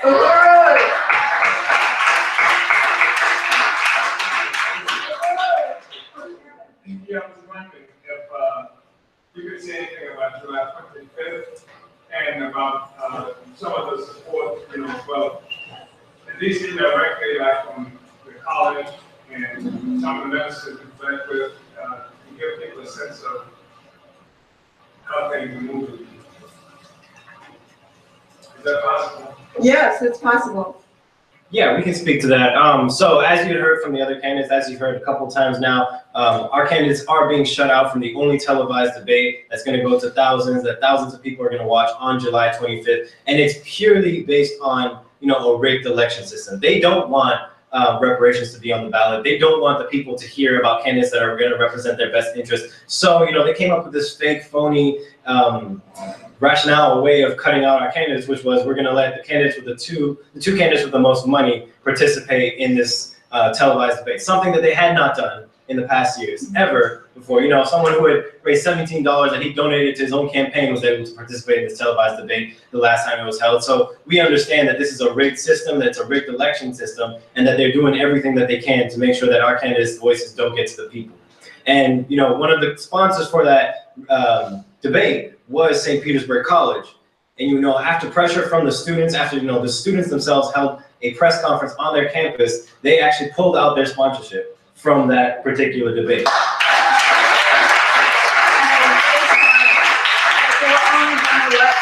Yeah. And part of what happened also was then the St. Petersburg Times and Bay News 9 decided that contrary to what they announced in the newspaper, that every person could go to the Palladium where that debate will be and be televised, and just go in and get a ticket, starting on 2 tickets, that's right, 2 tickets based on starting that last Tuesday, and they gave the time, it would be at noon, and then by noon on Tuesday, there were a whole line of probably a couple hundred people waiting in line to get their tickets, and they announced that, oh, they didn't get the tickets. Sorry, and you have to sign your name and your email and your phone, and they would call you, and maybe you would get your ticket, but they couldn't guarantee anything. And now they're saying that it's only going to be by invitation only to the audience, and the only people invited are going to be Rick Baker's base and Kreisman's base. So of course the whole room is going to be empty because they don't have a base. But I mean, it's exposed as a complete sham. And this is how St. Pete College was prompted through a press conference of students over there to say that they had to pull out of it based on the fact that it's not democratic. I mean, there's no way that you could even pretend that that was democratic, that the people can't go and even witness this debate. So it's just falling apart. It's nothing. It's nothing. It's ridiculous. And it's going to be a lifeless debate by what Jesse has called the two-headed ricks. And it's, there's not going to be anybody there. So there's going to be a lot of development on how we're going to continue to take this on, and we will keep everybody informed. May I? Yes. I think it's really important for us to understand that the college took its stance, partially because of the students, but also because they got a letter from an Uhuru supporter that condemned that decision, and the announcement that we got came as a consequence of that letter that was sent to them. And that's where they announced they were not going to participate. Also, Reverend Williams has said he was not going to be there, and he said that in the meeting, in the last debate that we had. And others have begun to peel off from that process as well. I think what we're looking at is an election where, for the first time, there's a huge interest in this mayor and city council election. It was the Uhuru movement that filled the Hilton. When I say we filled it, I don't mean only that a huge chunk of the people there, from a quarter to a third, were actual people who are part of our organized base in the support of these candidates. But I mean that for the first time, people find something interesting in an election that they want to go, and it's not that same old corporate stuff. And the same thing when we went to Reverend Williams' church, where there are at least 400 people, standing room only, who came out. I mean, people are surprised because people don't come out to debates for mayor and city council in that fashion. And I think the statement that came from the president of SPC, we've been running into other ministers who are appalled by that and who are talking about supporting our candidate. We're seeing more and more. There were a bunch of young white students, from high school students, who came out. I think what we are looking at is momentum. And I think the momentum is on this side. I think we have the momentum. And I'd say more than that, I guarantee you, within the next several days, you're going to see greater evidence of who's got momentum, and we're going to break the back of the ricks and the corporate powers here. We're going to break the back. And this is not empty boasting. I'm telling you this, that this is the way things are going right now. Who in the hell is interested in listening to Rick Baker and Rick Kreisman? What is it that they even have to say? I can't even remember anything that they said after the debates. And so we have the momentum. And there's a whole new movement that's growing afoot here, where people are being able to participate in political life, electoral life. And I want to say one other thing about that, because part of what this reveals to us is the fact that even though we hear these constant complaints about apathy, voter apathy, and the people won't vote, and they want the people to vote, they're lying. They do not want the people to participate in the electoral process. That's why they want to guarantee that nothing will excite the imagination of the people ever gets talked about in these debates. And just think about it. If the only thing that people are going to listen to is Rick Kreisman and Rick Baker, why the hell would people be inspired to go out and vote and to participate in the electoral process? So they don't want the people to participate. And that's what's been so important about what we've done up to now. And it's been engaging a lot of people from different communities. The African communities, we say here, communities united for reparations. And because I think it's really important when we talk about it, we're going to have to say this more and more and more. When we talk about reparations, when we talk about give that dome back to the Black community, it's not just something for Black people. Because when we talk about that, we are also talking about housing. And we deflate this artificial value that's been imposed on the housing market because they keep pushing people out of homes. And so there are too many people chasing too little housing. But we take that and put housing there. It's going to deflate the cost of housing for everybody in the city of St. Petersburg. It's going to do more than that. It's going to create the ability for there to actually be communities, neighbors. We can create the possibility of neighbors. because now it's based on justice, and people can no longer pretend that black people don't exist, that we didn't do the labor that created this damn city. So we're not the only persons who know that in this building, but we provide the ability for there to be actual unity here. And it's going to be for the benefit of everybody. Workers can have influence now. All the workers can have influence. We give dignity to labor. Again, this is what this movement will do, is doing, etc. It's going to be an important thing. We have now the momentum, and we need to bring everybody into this process, reuniting everybody in this city around reparations, around black economic development.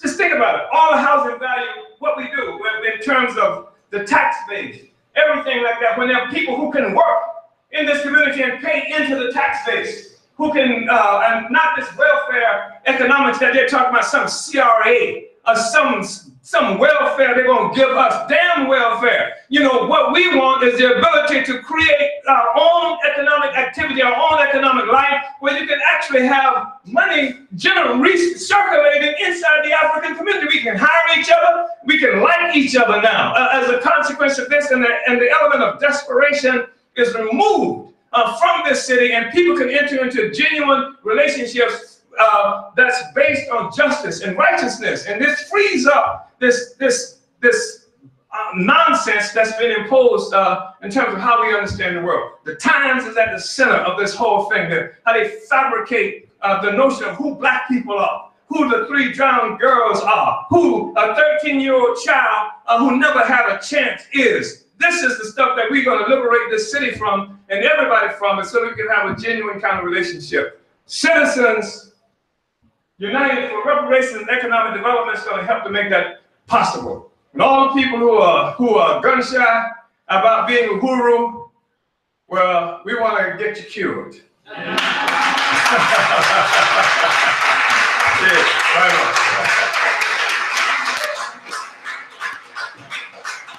At this moment, we have some time for questions and testimonies from the audience. If you have anything to say or anything you'd like to ask, please step up to the mic.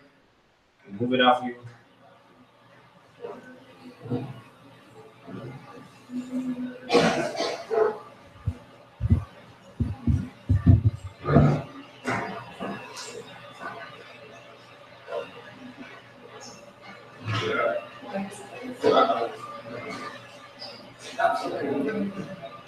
Greetings. My name is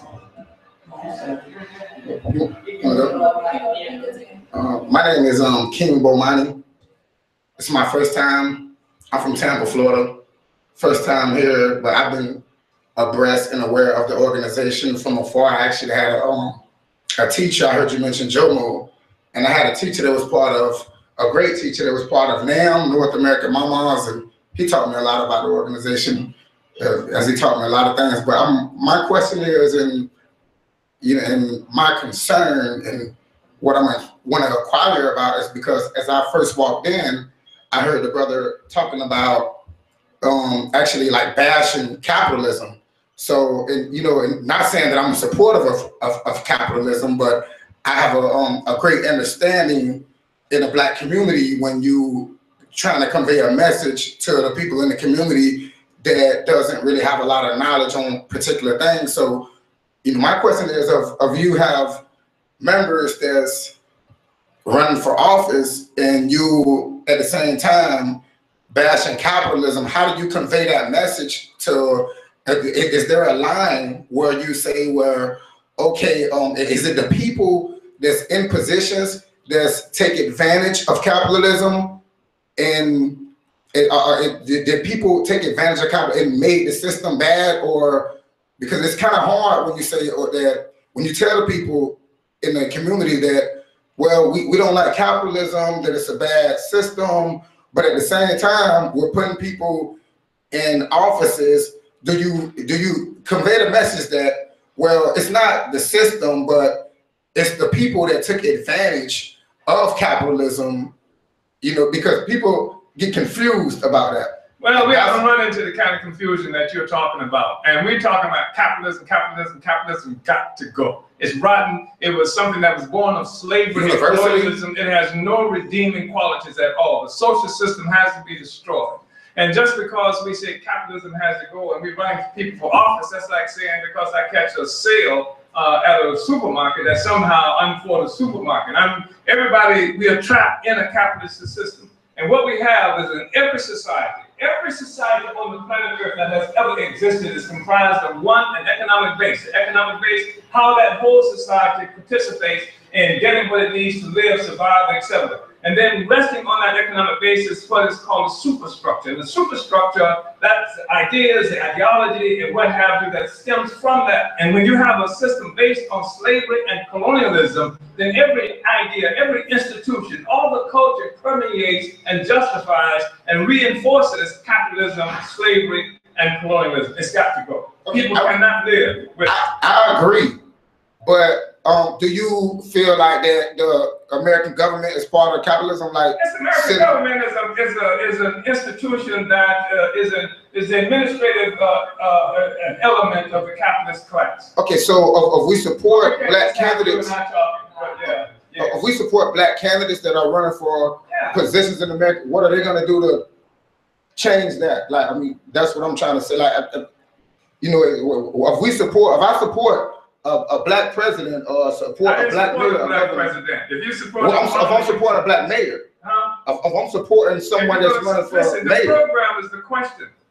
That the system cannot tolerate reparations on the ballot. That's why they do everything they can to keep us off the ballot, because the electoral process is supposed to be something that simply provides a non-violent contest between two different sectors of the ruling class for control of the state. What has happened now is that the African working class and other people have stepped into the process and challenged the ruling class in the electoral process, and that's why it's so shaky now. And that's why they don't want us on the agenda. That's why they don't want massive black people to come into this process to fight for reparations, black economic development, black community control of police, and all the other critical questions that give power to the people.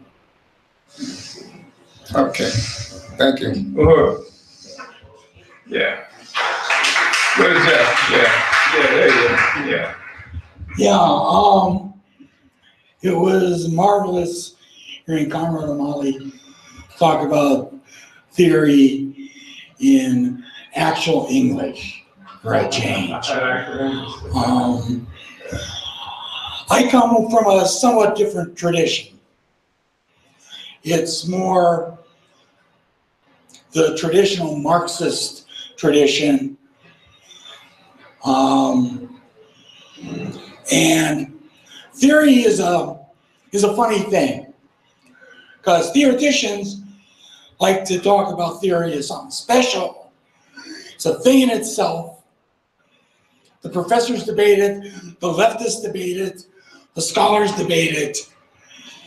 The reason why all they do debate it is because for them, the revolution died. Yes. And all they're left with is those debates. But theory doesn't exist as a thing in itself. There has to be a real world that underlies it, that gives it any meaning at all. So I come from that traditional history. Bolshevik Revolution, 1917. The Flint sit-down strike, the Vietnamese Revolution. That's my history. I love it. It's very painful. It's a history of failures and sellouts and heroism that no one can ever take away from me. And I love it. But if theory isn't a thing in itself, history isn't just a thing in itself sitting on the shelf. It's changed by actual events on the ground. Yes. So what we did on Monday, what we did on Thursday, it changed the facts on the ground. My theory is therefore impacted. Yeah. Not just for me. The shock waves are going to take a while getting out there, but the boulder has been dropped in the pond. And it's changed my history, and it's changed who I am. And I love you all for it.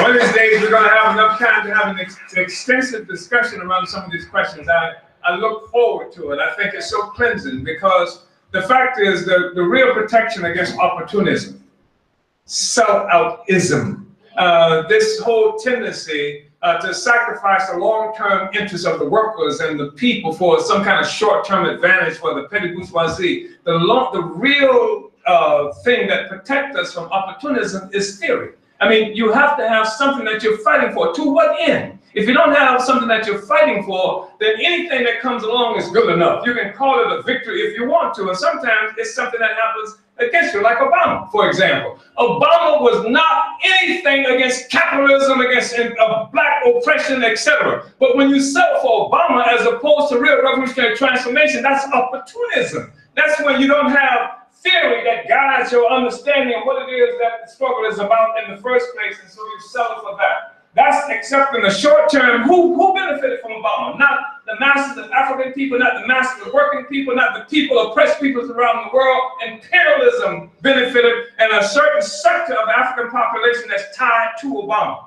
That's the only ones who benefited, and that is opportunism, selling out the long-term interests of the African working class, of workers in general, and of the oppressed peoples around the world for some kind of short-term advantage.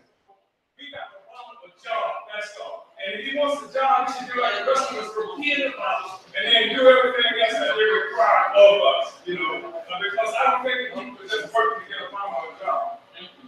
Whoa, Diana. Hey, love it when you speak. Sorry, a little tired. Questions a little all over the place, but basically, just moved down the street on 18th. Happy to be here, you know. So, yeah, you know it.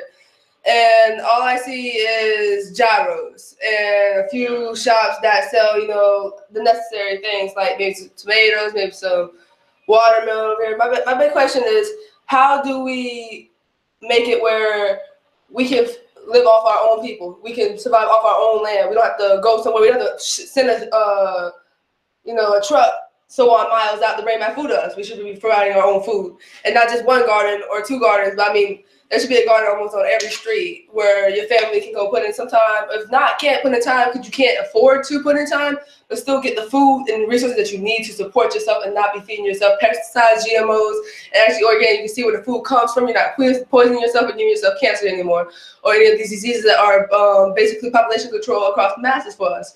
So, yeah, how do we bring gardens here, and accessible gardens, affordable gardens, that could feed the people and our people and every people, all oppression in this community and everywhere if we can't push it. Well, let me just say this. That's a great. We're going to win these elections. And I think it's becoming clearer within the next few weeks, in the next week or so, it's going to become, I think, more obvious to everybody that we're going to win these elections. And when we win these elections, we're going to overhaul the entire direction of the economy of this city. That's now directed for, developments, huge developments and theaters, police stations, and all this kind of nonsense. More money for the police, people who work on the cops. And that means that part of what we have the ability to do is unleash resources that, first of all, identify those properties where they are, and then actually have a program in the city that will allow these gardens to happen, and then have city assistance in making sure they're successful on the one hand.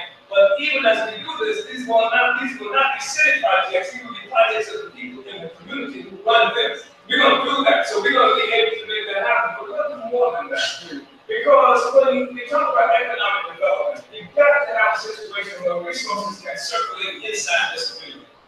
The reason you see gyros, and the reason people were upset about Walmart and the other store that was there before is because they destroyed all black stores that were here before. Black people had stores.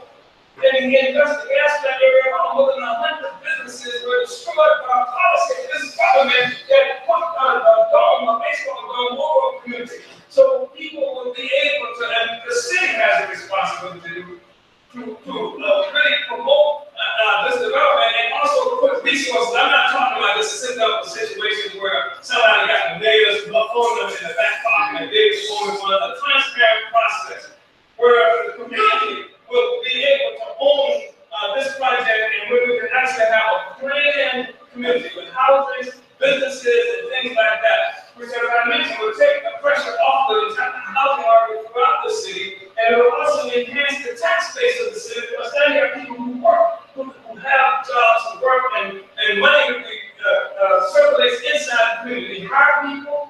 People have greater esteem, self-esteem because they can get a job, because they can become the person. They learn how to be churches. They learn how to be all these other things because of the industry, the things that we create our own country, our own hotels.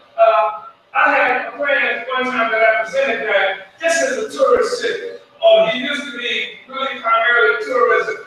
And you don't have to reinvent the wheel if you're talking about economic development for black people. But of course, you got people who fly over St. Petersburg, float around St. Petersburg on a regular basis, going to the Caribbean and other places like that. Well, you've got the Caribbeans here, just got a different accent. So why shouldn't we have, I'm talking about black people, I'm talking about the community, have a piece of that so that we can actually create whole themed communities, themed villages where people live there. We have movie theaters there, we have all the supermarkets and all the other kinds of things that's owned by people in our community, and we also make resources, make money of the tourist industry that's just feeding the city of St. Petersburg. These are some of the ideas of things that are possible if you have a genuine people's movement and we can take this economy and redirect it in the direction it needs to be moving in.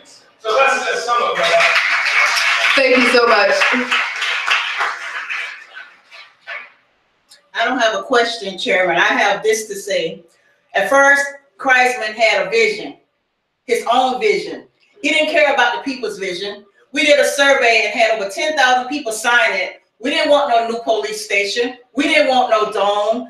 Now it's a people's movement, and this city right here can't handle it.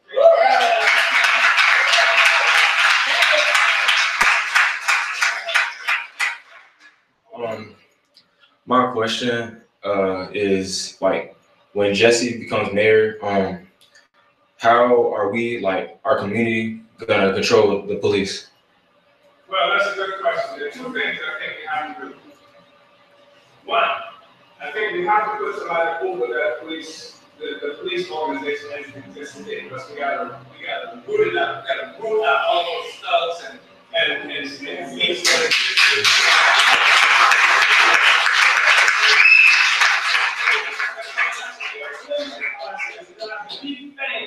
we know that they call themselves a universal union.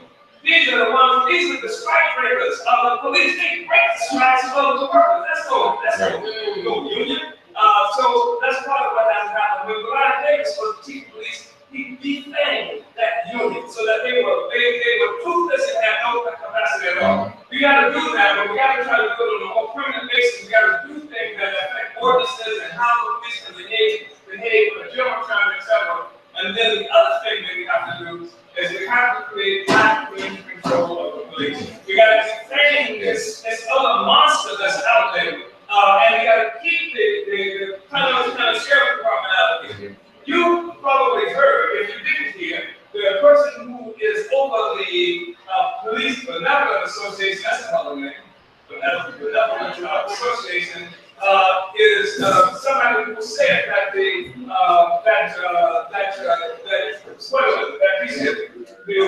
domestic terrorist organization. This is the guy with the police union.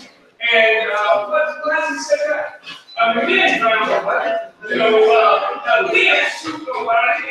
The police and cops are doing, etc., etc. So we got to put that thing out. We got to defang them and make them impotent to save police. And also, this has a behavior that's fired that makes somebody lose a job, and perhaps even more than that. So I don't know. people are going to have to play a greater role in the whole question of policing. And policing means something different. Because people can work. When people have dignity in their communities and whatever, because sometimes when you look at it in the community, especially in the press community, you see certain kinds of horizontal violence, domestic violence and stuff like that. And people can work, and people can have self-respect, and people can have dignity. And people can live in a situation where they are not always demonized because they're black, because they don't wear their pants a certain way. And I tell you one thing, people wear their pants differently when they're involved and when they're not involved. So I just think that's going to be critical, and I hope that response was meaningful. Yeah, it was. It was. Thank you. Hello, Uhuru. My name is Betty, and I came to St. Pete from New York about 5 years ago, and I taught in New York for about 15 years in our communities. And yeah, while it's a little bit better in New York, it's really no different. Our children are still failing. Our children are still being criminalized. And when they get arrested and our community blames the children or the parents, they're not looking at the systematic, historical creation of the school system that wasn't created for our children at all. It wasn't. We just happened to somehow need to be controlled or whatever, and the school system, we became part of that school system. But if the school system is not given to, bottom line, community control of the school system, we need to control the school system. We need to decide what our children learn, not just, oh, they gotta be tested and every week something different is coming out from Pinellas County to test our children, and never giving them an education to really progress and become something and do something. They never get that education. Education in society serves, first of all, to make people competent in produce. And the other thing, it provides an ideological foundation. There's an ongoing process of ideological development. So that's what schools do. That's what they do. So that it reinforces the system itself in terms of the ideology that it provides in that system. And then they wonder why our children are so rebellious. Because this is not what they... Part of it is what we really need to understand, that the African children in general cannot succeed. Partially because of curriculum, partially because of attitude, partially because the system does not serve the needs of a community that's supposed to serve. It does not make us capable of producing in our community. It does not give us ideological clarity that will help us to understand the world that we live in. And more than that, African children know that their parents are lying when they tell them to go to school, and it's going to be helpful, you're going to be successful and get a good job. Because when an African child walks out the door and sees the reality that they're confronted with, we see the evidence of what education can provide to them. That's nothing. Right. And so there is no inspiration, there is no incentive for African children to be successful because it's a lie. They know you're lying when you tell them because they see their neighbors, they see everybody else in the community, and they haven't done a damn thing for them, and yet you keep feeding them this garbage as opposed to taking control of our own situation. That's the struggle we're involved in. I understand. I mean, the Brownsville struggle in the 1970s of community-controlled schools is one of the most important struggles that happened. And of course, the unions helped to break that struggle. The break 68. 68. There was 68. Yeah, wow. The union helped to break that struggle. Because they were opposed to the black teachers and students taking over their own educational process. But that's what we have to do. I'm saying that we are part of a historical movement. Everybody in this room, everybody in this country, whether they were playing a direct or indirect role there, whether they were for it or against it. And this was a movement for black power. This was a movement of resistance by the people who fought for a 10-point program of the Black Panther Party, who had Malcolm X, who was telling us what we should be struggling. Martin Luther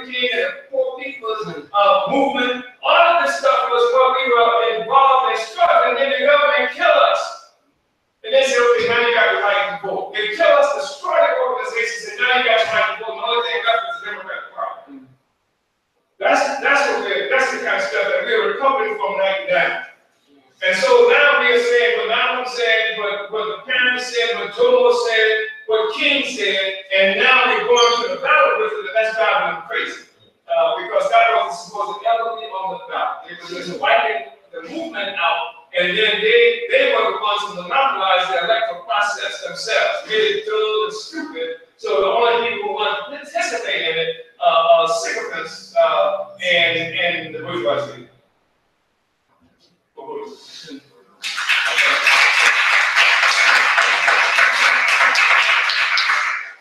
Uhuru, let me turn to the camera really quick because I just wanted to make a statement to all of the people in this city who are in displacement and find themselves kind of in the gray area when people in America talk about issues of race. And I'm talking about people who are identified as like immigrants. So like people of color who have been victims of colonization but are in displacement, they found themselves in America. And if you are particularly in the South where it's mostly like, okay, you have black issues, black versus white, and like all this crazy political stuff that, you know, a lot of people have no idea how to make sense of it because there's just so much political turmoil in our own places, our own countries, and we're just trying to escape and just kind of trying to stay out of it. Okay, I'm not going to get involved in that and all of that. I just want to make a statement to anyone who might feel that sentiment because a lot of the contradictions that we see in our own countries and even the contradictions that we experience in America today parallel that of the African nation because of the system of colonization that we've all been victims of. And in acknowledgement of that, it is very clear to see that this kind of revolutionary organization is going to pave the way for our own liberation. And we don't have to be afraid to side with African people because we're afraid of being deported or we're afraid of being pushed back into war zones because overturning this system of capitalism, even if we are in America, overturning this system of capitalism that permeates the world and that isn't just existing in America, but in all over the world. And whether it was America, the American state directly that was the colonizing force, so to all the Hawaiians, to all the Filipinos, to all the Puerto Ricans, all the people who have been victims of the American Empire, but even the people who have been victims of like the French Empire and the British Empire. It's all the same people. It all comes from a system of European domination over the world. And for us to all progress as human beings, we have to align as American citizens, as people in the South, to align with the struggle to liberate African people because that is what is going to liberate all of us ultimately.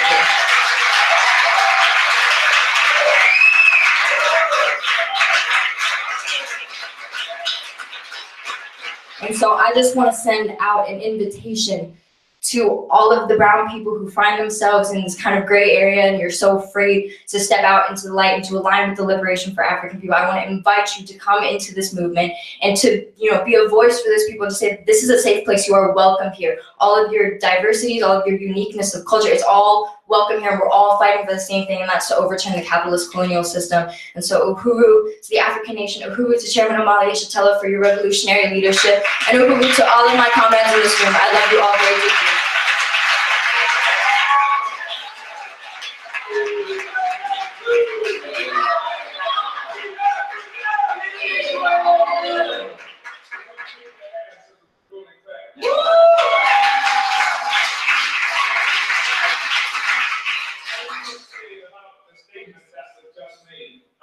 That when you talk about workers' power, ultimately, we're over.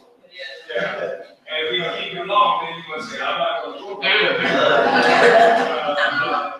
But when you talk about workers' power, you're talking about state power. And one of the big problems that we have as working people, as oppressed people around the world, is that we have imperialism that has expropriated our capacity for self-determination and self-rule. And it is imperialism that's responsible for the chaos that we find all over the world, and America is at the center of it all. So that we talk about refugees, people being pushed out of their countries and what have you, and finding themselves here. America says, well, you know, it just shows that America is so much better than any place else in the world. You damn right. Because all of America is the recipient of the resources of everybody on the planet Earth. They are here. When people run here trying to escape conditions in their own country, they're looking at what they've seen on television, what they've seen in magazines, and what they've seen finished products from resources that have been stolen from the very countries that they're running from. They're chasing their own resources. They just look a bit different now than they did when they left the places that you came from. And you're talking about a situation where people talk about immigrants, and they like to refer to this country as a nation of immigrants, which is BS. Because this is not a nation of immigrants, it's not even a nation. It is a prison of nations. It is, Africans are not immigrants, we're captives. And I think that what you see is that this captivity functions differently with different kinds of structures that are created by imperialism. So it functions in the Philippines, it functions in various other places around the world. And this is the contest that humanity is confronted with right now. For people to be able to take back their own freedom, their own sovereignty, their own capacity to serve their own interests as opposed to the interests of imperialism. And what has to happen? We are not anti-racist. I don't even want to have a discussion around racism. Because this is a false concept that has been created so that now there are nations of people who fight for national liberation, and I'm not a nation, I'm a race. And I never heard of racial liberation. And how do you fight against racism? How do you know when you won? I mean, it's not like somebody's going to come out and wave a white flag and say, okay, you won, and racism is over.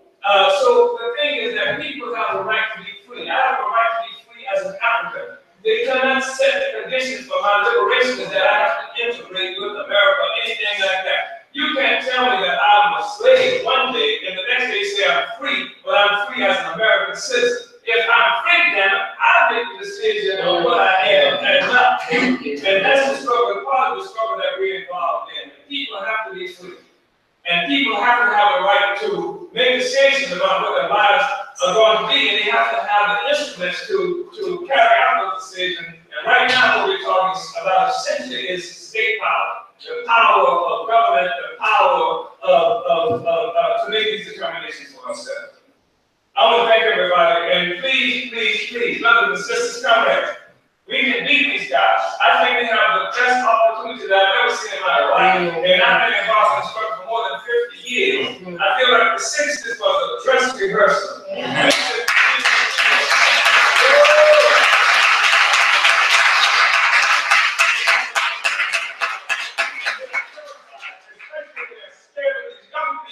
Who don't have any loyalties to Democrats and Republicans and this whole BS that we've been fed all this time. That's why they keep stuffing them in prison and strangling them and things like that. But we are building a movement of a generation that is determined to live differently, to have a new kind of life. They're young people who are not hung up on gender, the same kind of BS, gender identification, sexual orientation that you got to do it the way they say do it. That's why it's so boring. Who can imagine a boring kind of life that white people want to have you get with your sex life and stuff like that? That could be the most boring thing in the world. And I'm going to live like that, and nobody is. We're going to make this revolution in our lifetime.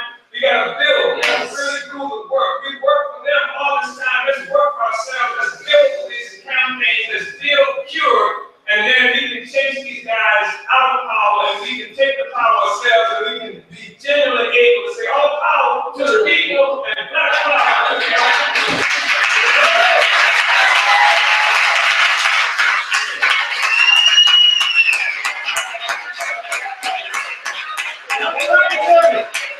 Reparation, radical solution, radical solution.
December 9th through 16th, we are having a fundraising cruise. Going to Bahamas, going to Grand Turk, Puerto Rico, Cayman, yeah. So please look into that. You can go to UhuruLegacyCruise.org. Please look into that. You can be off the grid for 7 days. You can hang out with like-minded people, bring your cousins and other people with you, and have an exciting time. You can do excursions, political education, just have a great time. And most of us don't get an opportunity to take time off from the political work we do, but we can do that from December 9th through the 16th. So give that some thought. Uhuru, the chairman already made one of my announcements, but what? Yeah, well, no, I wasn't. That's what I was going to do next. But I also want to remind people that August 12th and 13th, the Black is Back Coalition for Social Justice, Peace, and Reparations is holding their annual conference. The theme of the conference is the ballot and the bullet. Elections, War, and Peace in the Era of Donald Trump. Again, that's August 12th and 13th. It's going to be held at Chicago State University starting from 9 to 5 each day. Of course, our own Chairman Amalia Shatoa will be one of the keynote speakers. Glenn Ford, 2016 Green Party Vice Presidential Candidate Jamal Baraka, Cam Howard of Chicago and Kroba, Betty Davis of the New Abolitionist Movement, Zaki Baruti, and many others. So if you want to attend, please see me over here at this table so I can take Eritha Akile as well. This is going to be a great annual conference, and I think that the theme of this conference is very fitting for this year: the ballot and the bullet, elections, war, and peace in the era of Donald Trump. This is going to be a fantastic conference, so please see me here so we can make sure that you get there. And lots of us here are going on the cruise, Chairman, so I'm going. Who else going? Somebody else need to raise their hand. I see y'all, right? Yeah, I know Chimaranga's going. We're going to have a good time. So if you have not checked out what it's going to take to go, you need to see me over here at this table. Go to UhuruLegacyCruise.org, sail with us, and don't forget the Black is Back Conference. Uhuru. Uhuru, y'all, and because we are behind on time, I'd just like to thank and appreciate everybody on behalf of the International People's Democratic Uhuru Movement, and appreciate you all for coming out here today, and appreciate you for, asking questions and giving your donations and really becoming a part of this campaign. And we will see y'all next Sunday right here at 4:00 p.m. And even sooner than that, we will see y'all tomorrow at the debates. Uhuru.